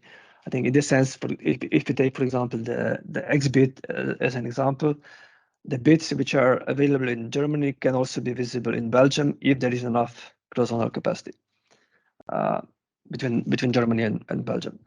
So in this sense, you don't have to split. You don't have to split the liquidity between the two markets. We can pool the liquidity of all these markets together with the available cross-zonal capacity. Also, secondary market problem 3 would be largely addressed. So all these futures are traded continuously. They can be traded anytime. So in this sense, the access would be much better than if you have to rely to transmission rights to hedge the basis risk. This option is only partially suited for bidding zone reconfiguration. So if in case you reconfigure bidding zones, also those futures would have to be changed. And that's not like in the previous option where we have a hub. So the hub price, which covers, let's say, 70–80% of the risk, would still remain unaffected. So in the previous option, the only unaffected would be the CFD contract. But in this option, if you are in Germany and if you split, then the German futures would have to split in two. And of course, all these contracts would change. They would still be liquid because of the coupling effect, but the effect would still be significant on if you split a zone. And on the problem 7, the same as in the previous example, because we assume that capacity is allocated implicitly, we assume we can minimize the degree of underselling of cross-zonal capacity. And here I again give the floor to Thomas to present the example. Thank you, Martin. Last example for today. So I hope that you followed well the gradual evolution of the complexity of those options. So here, as introduced by Martin, we are coupling future products. Stakeholders, we have 2 market participants on the consumer side and 2 on the producer side. We have a power exchange that is served as a marketplace, and we have a TSO that is involved in the coupling aspects. Market setup, we have 2 bidding zones, bidding zone A and bidding zone B. Both are connected by a 50 megawatt transmission capacity, and every product type here is an obligation. Main difference compared to what we saw previously in terms of bidding, the market participants here are not placing any more, let's say, long-term transmission rights or CFDs. They're placing directly futures bid. So it's a zonal futures about obligations of future prices within a zone. So market participant 1 here is willing to place a buy order at 40 euros per megawatt hour for 100 megawatt hour within the zone A. On the other side of the border, we have MP3, also in bidding zone A, but on the producer side here, that is placing a sell order at 40 euros per megawatt hour for 200 megawatt hour. And same for MP2 and MP4. Each one on the either a buy or sell side, but within the same bidding zone here at 60 euro per megawatt hour. And to couple the 2 zones, we have a TSO that will be providing 50 megawatt of capacity between the 2. In terms of clearing, we will have a price of 40 euro per megawatt hour for the zone A. We will have first 100 megawatt hour between MP1 and MP3 that will be matched, but additionally 50 megawatt hour between MP2 and MP3, even though they're on each one on another in another bidding zone. Thanks to the available transmission capacity, there is additional quantity that is cleared for those 2 market participants. Then for the bidding zone B, again 100 megawatt hour between MP2 and MP4, and 50 additional megawatt hour between MP2 and MP3. Settlement, again we have two phases here. We first have the post clearing phase, where we have here no financial exchanges. Every exchange will take place at the delivery, similarly to the CFD coupling. And here we have new spot prices. We have a price of 45 euro for the zone A and of 55 euro for the zone B. And so what will happen financially is that MP1 will receive 500 euro from the power exchange. Why 500? Because MP1 bought a future at 40 euros per megawatt hour, but the price ended at 45. So the market participant will receive the price difference. 45 minus 40 equals 5 euro, multiplied by the purchase volume. It will then receive 500 euro from the power exchange. Then MP2 purchased in total 150 megawatt hour, 100 from its bidding zone and 50 from a coupling mechanism, and therefore here MP2 because he bought a future at 60 euro, but the zonal price ends at 55, it will end up paying 750 euros. And we continue like that with MP3, that will again be paying 750 euros because the price in the zone end up being higher than what he expected, and MP4 will receive 500 euro from the power exchange. And we can see that again here we do not have any financial balance. We are not at zero when we sum everything, and it's because the TSO needs to receive 500 euro from the power exchange. And how do we compute that amount on 500 euro? It's the difference between the long-term congestion income, which is 1,000 euro. So the difference between the future price of B and A multiplied by the capacity, and the 500 euro that the TSO will have to pay to the market participant for the spot market spread. And again, here we do not consider the spot congestion income, which is amounting to 500 euros, and therefore the TSO in this example receives 500 euro from the power exchange, allowing the whole system to be at equilibrium from a financial perspective. Okay, now we go to the last option regarding TSO's interventions. And this is what we call market making. So we have also explored this option of market making. So in this case, we don't assume that the market making which is organized by the power exchange.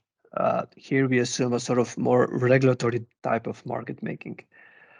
In this option, a TSO would actually organize a tender for market making, and those TSOs would support such a market maker. And so the possible participants would apply to perform this function of market making, and the selected market makers, which would win the tender, would be obliged to facilitate order books in the forward products like futures, CFDs, or others. And of course, with market making, those would have to be based on certain maximum bid-ask spread and certain minimum volumes that they need to put in the order books.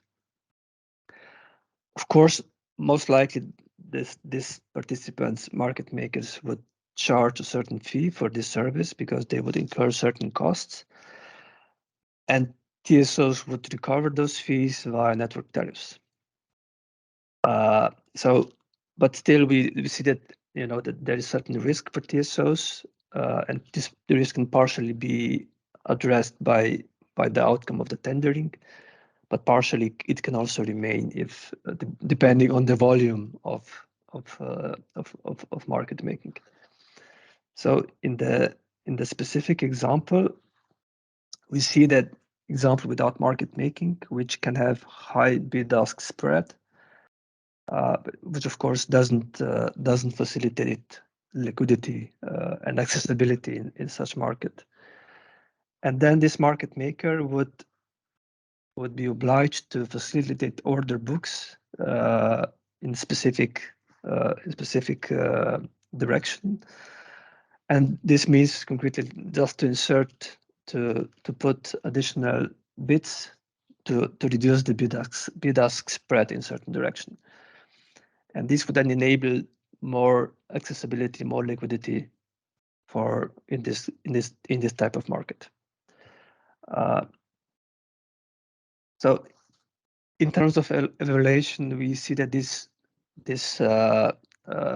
solution would improve the liquidity, would sort of improve the liquidity in specific bidding zone. But however, if you have a bidding zone which has a structural lack of supply or structural lack of demand, then even the market maker would possibly escape this regulatory function by certain certain offsetting of market making, in which case we assume that if you have structural lack of supply, structural lack of demand, the market making will not significantly improve the liquidity in such a bidding zone, because the market maker will always find a way to escape the obligation in case of structural lack of supply and demand. Regarding other problems, problem 2, there is no split of liquidity. We have a single market. There is no transmission rights. Secondary market would function well. It's continuous. It would be accessible at all times. There is no underselling, as there is no capacity allocation. This market making can be applied in longer horizons, not just year ahead, as today transmission rights. However, again, the market making would not improve the problem 4. So if you have inadequate bidding zones, and if you have a market making solution, this does not make changing of bidding zones easier. So it makes absolutely no impact on how easy it is to change the bidding zones. So in this respect, it doesn't contribute to problem 4.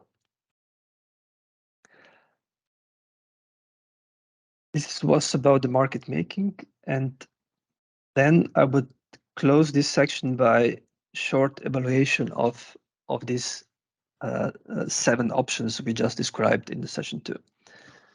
So if you followed all the pros and cons of different options, we see that status quo, of course, doesn't solve any of the existing problems we identified. That's how, by nature, that's how it was. Problem definition was designed to identify existing problems. So if we don't change anything, we will not solve any of those problems. I hope that's understandable. Option 1 would improve the allocation time frame significantly. Could also improve a bit the secondary market. But also option 1 can also be combined with any other option. So it's a sort of independent option, and we support that option. We support longer allocation timeframes. Option 2 would include the zone-to-zone feature of transmission rights, which is beneficial feature, but as such does not solve some of the problems, or does not contribute to solving some of the problems. In this sense, it is okay, but it's not good enough. That's how we sort of evaluate option 2. Option 3 contributes to all the problems, some more, some less, but it at least has a positive impact on the relevant problems. The same goes for option 4, so CFD coupling, and also option 5. It also largely contributes to most of the problems.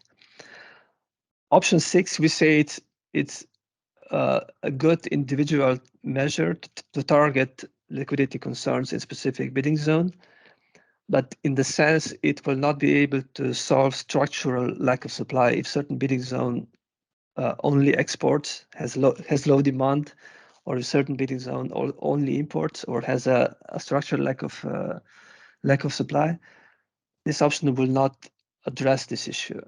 In this sense, it's not recommended as a panacea for the liquidity in the forward market. But it can be useful tool in specific bidding zones to complement the forward market.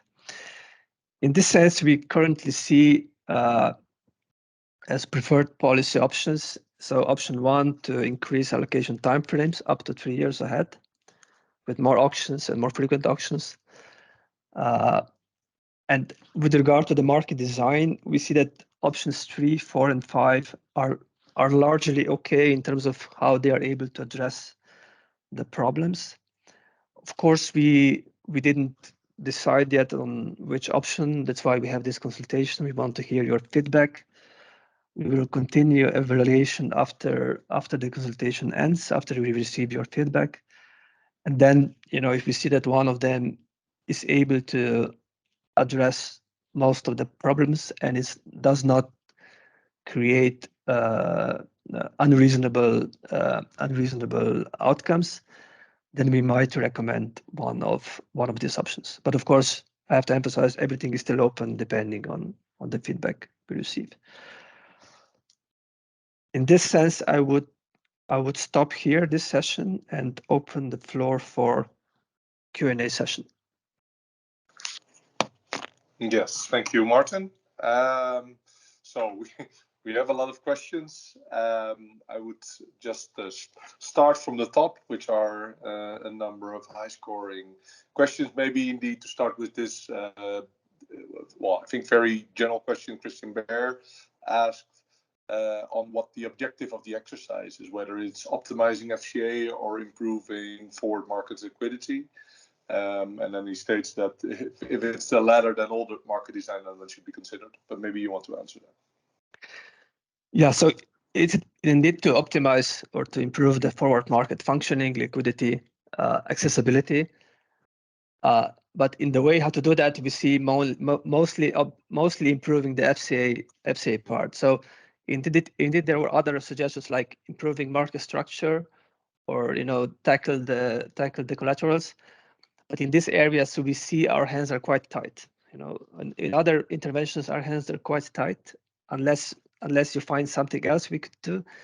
But we see a big room for improvement in improving the FCA and capacity allocation in the forward time frame, and by that largely address the problems. Maybe not all of it, but at least large part of the problems we hope to address by this specific improvement. Okay, thank you, Martin. Then I have a question by Hélène Robert on option 2.4. Sort of what is the objective of maybe mimicking day-ahead coupling in the forward? What would be the added value of determining optimum import-export flows in forward market? Yeah, this question touches the core of this discussion. So if we take the lessons from day-ahead markets, how did we improve the liquidity of day-ahead markets? We try to match supply and demand from different bidding zones. So if some bidding zones have excess supply, have more generation than demand, and some bidding zones have more demand than generation, and it's obvious, you want to match those excess supply and excess demand across the bidding zones. In principle, the market could be able to do that, but I think TSOs, because they offer a capacity allocation, and because they can naturally hedge the cross-zonal price risk, TSOs are much better able to sort of arbitrage between different zones to match excess supply and demand, the same as we do for the day-ahead market. In this sense, the idea is the same, the objective is the same, is to, if you have bidding zones which are largely exporting, and the bidding zones which are large, so those bidding zones which are largely exporting will have some excess supply of hedging products, and those bidding zones which are largely importing will have some excess demand for hedging products. And TSOs would offer cross-zonal capacities and then be able to automatically, in a coupling manner, to match this excess supply and excess demand across different bidding zones. That's the core of the idea.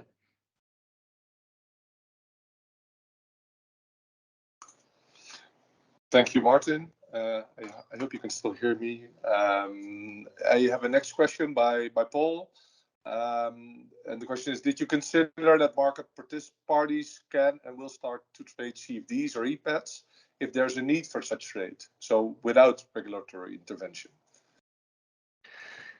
Yeah, so there would be no obligation on market parties, of course.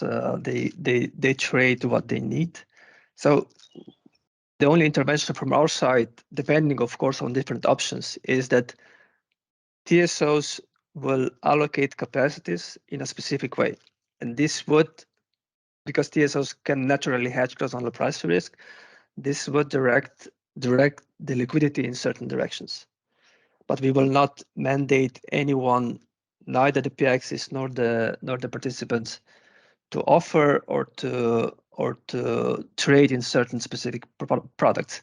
Unless we go for market coupling, then of course certain PX would become nominated exchanges. In this sense, they would have to be at least offering certain products, but you know, the demand and supply for them still depends on the market.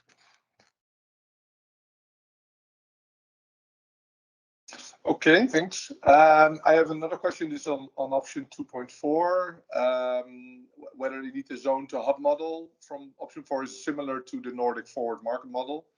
Also, how the zone price is determined. I think maybe this is a question for Thomas. Yeah. Or Martin, you want to take? I can take it. Yeah, Thomas. No, go ahead, Martin. So yeah, so the option 2.4 is similar to the Nordic model, but the Nordic model doesn't have the coupling yet. So in the Nordic system, you have in each bidding zone you have supply and demand for EPADs, and there is a matching and supply and demand of EPADs in bidding zones alone. But there is no automatic matchings of supply and demand of EPADs across different zones because TSOs don't provide yet cross-nodal capacities. Of course, market participant can buy and sell in different bidding zones, but if they do that, they take certain cross-nodal price risk, and that's quite hard to do, because you don't know what the difference will be at the delivery.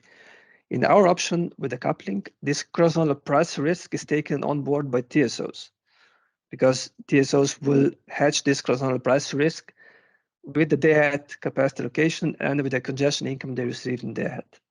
That's why we think that with the coupling, where TSOs take this cross-nodal price risk, we will have much more trade in hedging products between the zones that we have today. Okay, thank you, Martin. I then have a question by Jérôme Lepage on option 2.5. Whether we consider that to be the end of the forward OTC market, and whether we foresee daily implicit auctions to mirror the flexibility of continuous OTC, and how to guarantee liquidity in that. Whether it's the end of the OTC market, I would not be able to answer that. So yeah, that would be a speculation. I would say no. So OTC will still have certain attractiveness. We will not prevent it, of course. It's everyone is still open to trade OTC, but of course OTC can only be inside the zone, so there will be no capacity allocation for the OTC market across the border. And on the auctions, I think everything is still open. So if you have daily auctions 3 years in advance, you can imagine that there will be a very little capacity in such auctions. So we would need to find a balance between auctions and continuous. So even if there is no capacity available, continuous trading can still happen on a daily basis, like we see in the XBIT. So in general, there will be some auctions, and in between those auctions, there will be continuous trade. Okay, thank you. I propose we take one or two questions more. I see one question which I think is relevant by Rose Sargent, asking whether we propose deregulation of the forward market from the financial regulation by putting this under NEMOS, and whether the Commission would agree with that. That's a good question. So I do admit we haven't fully explored this option yet.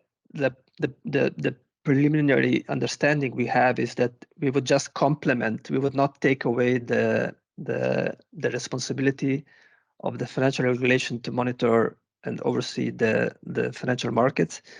We would just complement, put additional obligations on those exchanges, but not take away the existing obligations they have under financial regulation. So instead of those exchanges being only under one regulation, they would have to comply with two regulations, in case we go for decoupling solutions. But of course, they would have to be consistent. Okay, I don't know, Martin. Looking at time, I propose we continue, right? We're a bit behind schedule now, so. Okay. Unless you see some very high, there's some questions, but probably we can answer them in writing during the next session as well. Yeah. Okay. Perfect. Then I will continue. I think I will be able to catch up a bit of the delay. Here we are tackling our third and last category of policy options. So we go a bit deeper, and so in the last category, we assessed how the TSOs should intervene, and here we go even deeper by seeing which products should the TSOs issue within those different types of interventions. So we start again with the status quo, which is issuance of Btrs and Ftrs options. As presented earlier, both products currently exist mostly in continental Europe on different borders. We have on one side physical transmission rights with the principle of use it or sell it, and we have Ftr options.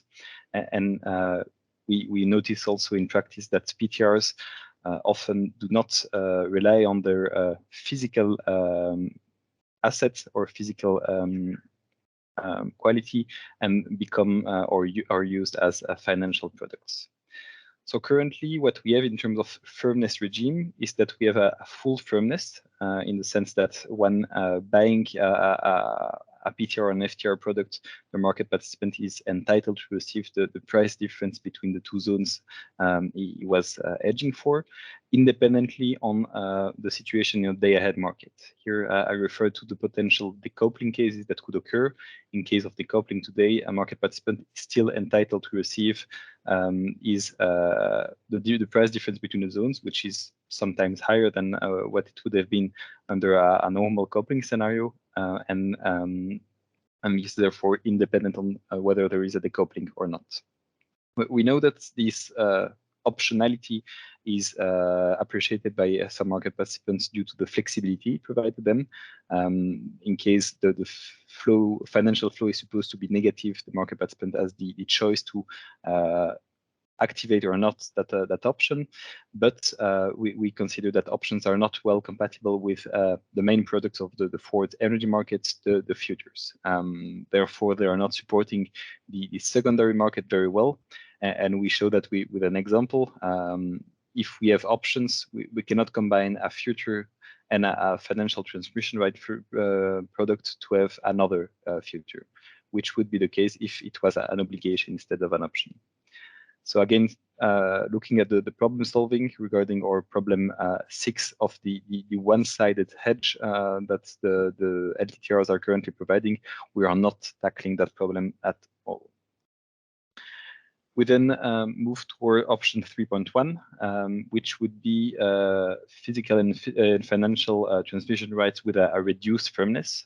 So here we would remain with an option mechanism, but would add a specific firmness reduction for the cases of decoupling.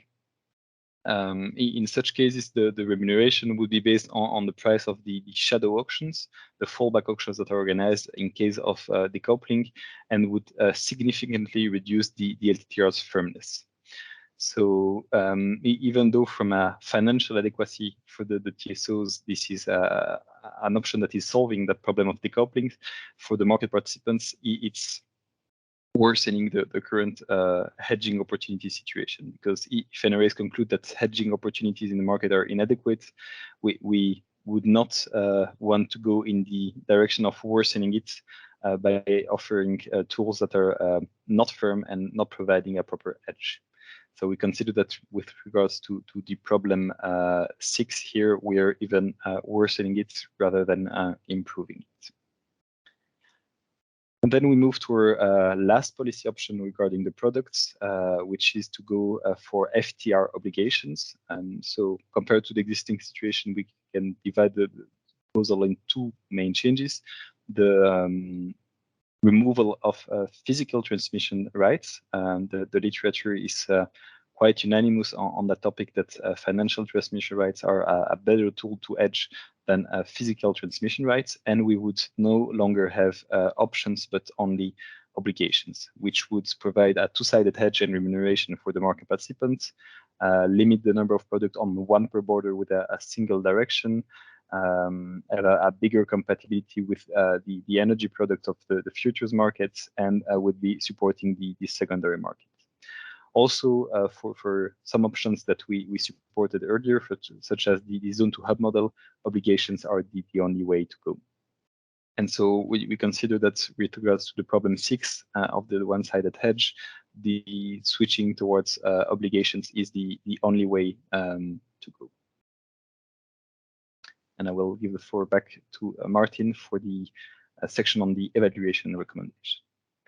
Yeah, so with this, we sort of conclude the description of different options. So we had 3 categories of options. And now we would like to conclude in 2 slides. So first, to say this is a preliminary summary. It of course depends on the outcome of consultation, so what we may conclude at the end. But our summary is that existing forward markets do not function as a single integrated forward market, the same as that or intraday market, for example, does. And we identify as one of the main missing elements to achieve that is that excess supply, so bidding zones which are exporting in general, is unable to meet the excess demand in the zones which are importing in general, because there is cross-zonal price risk, and TSOs are possibly the best actors to manage these cross-zonal price risks.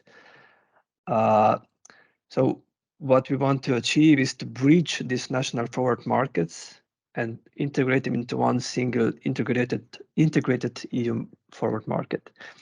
And to do that by matching this excess supply and demand for hedging across different bidding zones, which so far we don't see that happening a lot. So far each forward market acts as an isolated forward market, more or less. And we see that existing long-term capacity allocation should in principle be able to make this bridge, but we don't see this happening very successfully. So the existing capacity allocation is not successfully bridging excess supply and demand from different bidding zones, like we see in the single day ahead and single intraday coupling. We see that with implicit auctioning, those national markets operate as one single market, depending on the cross-zonal capacities. So what we also summarized is that electricity forward market can largely be improved if you pull the demand and supply from areas larger than one bidding zone. So if we take the notion that the only way to improve the liquidity is to merge the bidding zones, that's not going to happen, because merging of bidding zones has a large negative effects on other areas of the market. So we need to take the notion that forward markets needs to pull the liquidity from more than one bidding zones, from a couple of bidding zones together in a single hub or single area. So in this sense, that's how we see the problem. We don't deny there are other problems, like mentioned before, market structure which may require some more structural changes, which we currently are unable to do. There could be also the issue of collaterals, the volume risk question. So there may be other questions which remain unaddressed, but at least we see that with this changes which relate to the capacity allocation, we can significantly improve the forward market functioning. In this sense, we also propose some preliminary recommendation, which is also a summary of the recommendations we made through the slides. So I will just repeat them. The first recommendation we make is we want to harmonize the assessments and decisions of regulators. So regulators are able to exempt TSOs from issuing transmission rights or supporting forward markets. So the regulators have this power, but when they do so, they do this in a quite non-harmonized way. So what we want to do is to harmonize those decisions based on some harmonized criteria within the regions, and to have also some soft EU-wide harmonization on those decisions. So those decisions are important. We want to sort of harmonize and coordinate them. And second recommendation, which is the core part of the policy paper, we want to improve the allocation of long-term cross-zonal capacity in a way that would integrate national forward markets into a more integrated EU forward market. How do we do that concretely? As we explained, we propose longer allocation horizon, so beyond 1 year, more frequent auctioning, and strengthening and focusing more on the secondary market to enable hedging more on a continuous basis. So also the transmission rights or hedging products to be accessible more on a continuous basis, not just once a year or once a month. To do that, we also identified 3 promising design options. So those are zone-to-hub Ftrs, market coupling with Cfds, and market coupling with futures. We do understand that those more promising options also imply more significant change on the market, but we invite everyone, to evaluate, what are the benefits. Do you agree with the benefits those options would bring?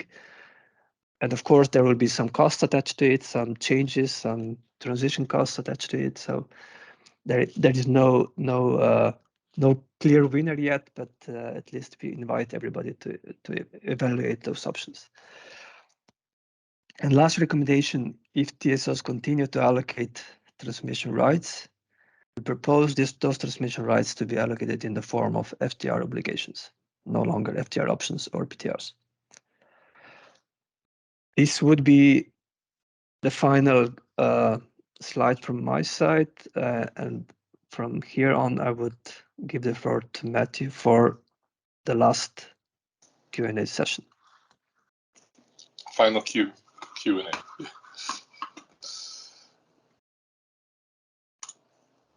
Yes, thank you, Martin. Just let me do the final set of questions.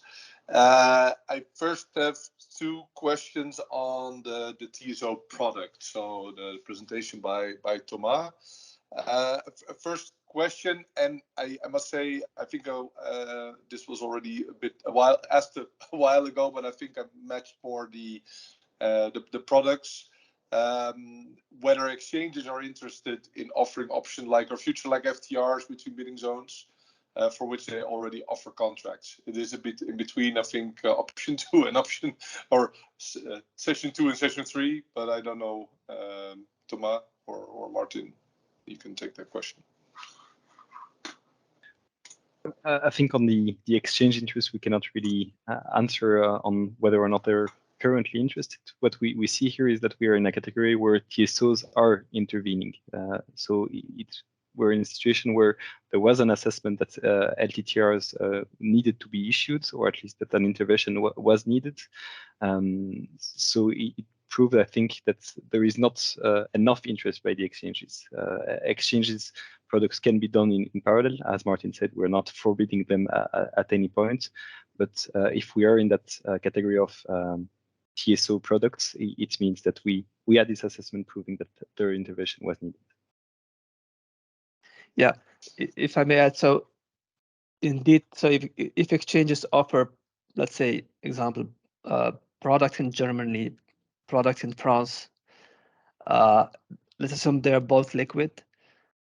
We as regulators, we also don't see the need to have specific cross-zonal products like Ftrs between such two bidding zones. So if you can access liquid futures in one zone, liquid futures in another zone, there is no need to have a third product, which is Ftr.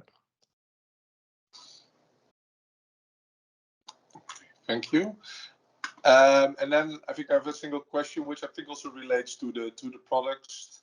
Why we're choosing only to look at baseload products and not something. I think it turned up multiple times whether indeed the type of product should change. Yeah, on this one I already responded in the beginning. So we welcome any idea to cover other products and how to cover the volume risk. You know, the volume risk becomes significant. So far we haven't seen any idea how to introduce those products. So how to standardize them, how to introduce them, and how to facilitate liquidity on those. Thomas, if you want to add something. No, indeed, we're facing big liquidity and volume risk issue currently. So diversifying the products might not be the first step. So we hope the OTC market and PPAs can address those which have extreme volume risk.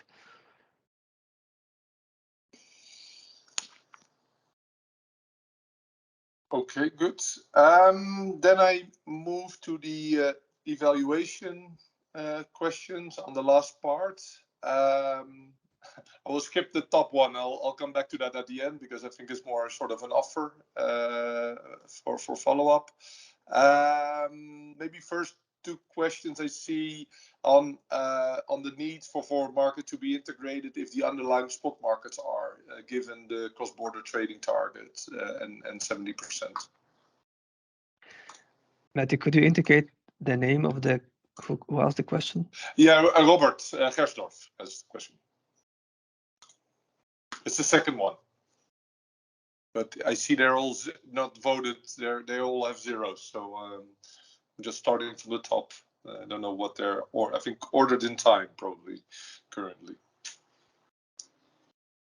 There's two questions on the 70%. The connection to the 70% rule by Marcus Torstensen and whether forward markets need to be integrated if the underlying spot markets are.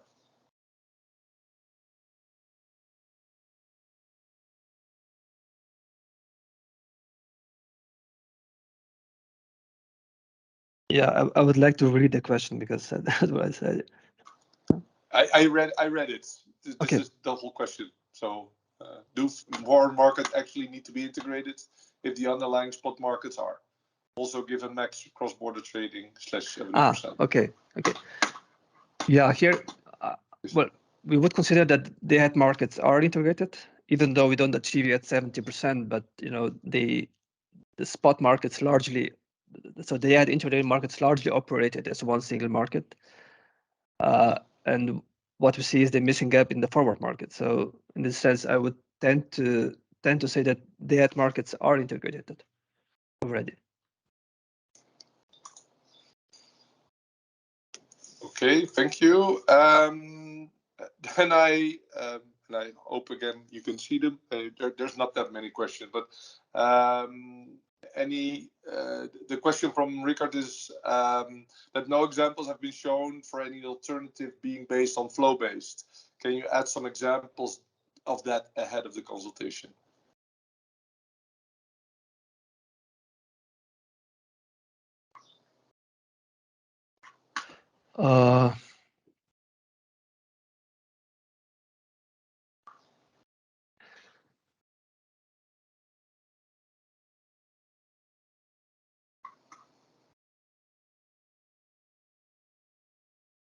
Maybe I can answer to this. I don't think the example we showed were clearly in an NTC or flow-based domain. We would have to go through more complex examples with more bidding zones to with an interdependency between them to show that.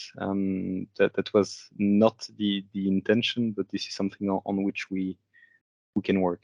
At least the examples that were presented are valid both in an NTC and flow-based scenario, because they're very simple setups. Okay, thank you. Maybe I take see one last question from Simon Baxter. Martin, I don't know if you see it. Sort of interested in the view that cross-border options are incompatible with futures. Have you considered how market parties can unwind hedges if they're out of money?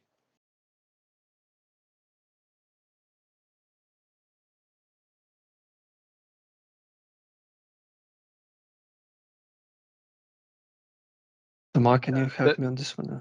Yeah, but that's the concept of options. What we consider in terms of incompatibility is the fact that you cannot firmly combine a future product with an FTR to create another future product. That's what we showed with the very basic example where you buy a future in A, you have an FTR from A to B, and then you can sell a future in B.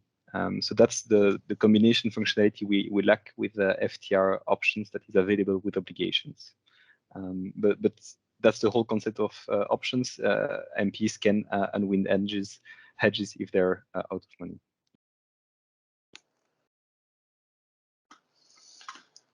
Okay, thank you. And then maybe, but that's indeed more an offer. A request from Paul Giespers whether AFET and ACER could organize a one-day session for a small group of their experts to discuss the basics of trading and hedging. I saw that AFET is already welcome to do that. I don't know, Martin and Thomas, you're willing to take that offer or to take that challenge. Yeah, close that. Yeah, then I think, and I'm looking, opening, I don't know, Martin or Thomas, if there's any other questions you think we should address. Anything you saw before or anything maybe you want to respond to? Maybe just this question from Helen. So how do we attract liquidity to those hubs? So in option 3 and 4, that's indeed a good question. So what the only power we have is to say, you know, in the EFSI regulation how capacities are being allocated. But if we say that all cross-node capacities are being allocated towards a hub, which means all the basis risk covered will be risk from zone to hub, then we assume that this will attract more demand for products linked to a hub. So we assume at least those small bidding zones, which currently rely on some neighboring markets, will go to power exchanges and say, well, because we have transmission rights or CFDs linked to a hub, we want you to offer us a product at this hub. We want to trade futures on this hub. So we would not regulate the hub itself, but we would regulate the transmission products towards the hub, which would make the hub attractive.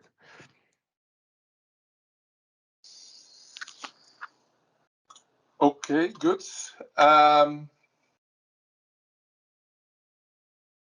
I think I would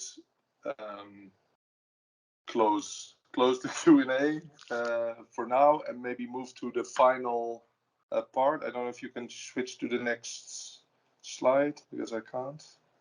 Yes. So yeah, so maybe in general, we of course opened this consultation, and we would indeed very much welcome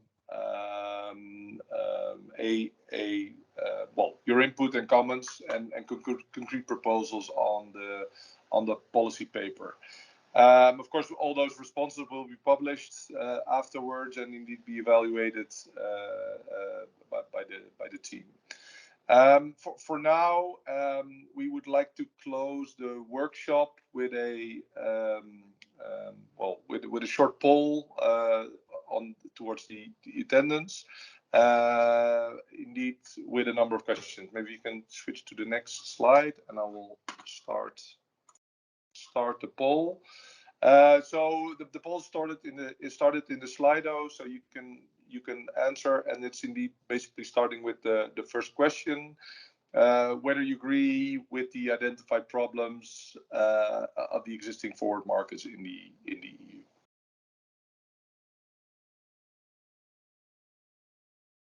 You see the votes, the votes coming in.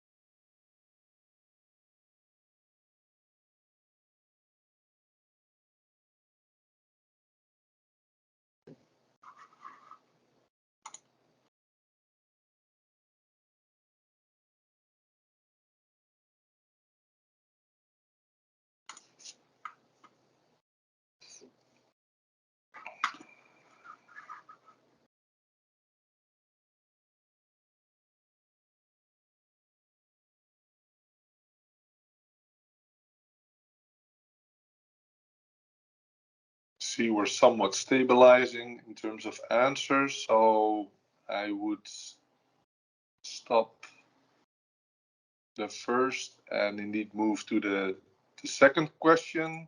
And the second question is, do you agree that the proposed policy options are able to address the identified problems of the existing forward markets in the EU?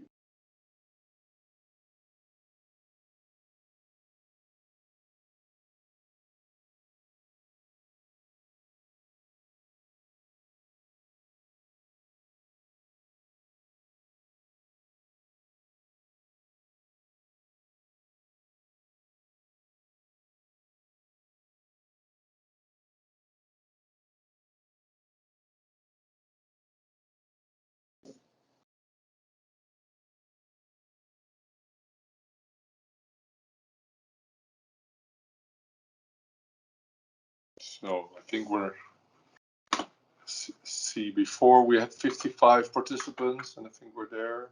So then I would go through the last part, which is a poll, a word cloud, asking you what's the main element that the policy paper fails to address, which is indeed an open text with a 2 words maximum. So you can put in multiple submissions, but please don't put in a lot of them. So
I think we're although I'll leave it open. I think we have a clear winner on market needs here, and definitely also some other interesting topics to consider and to look at from our side.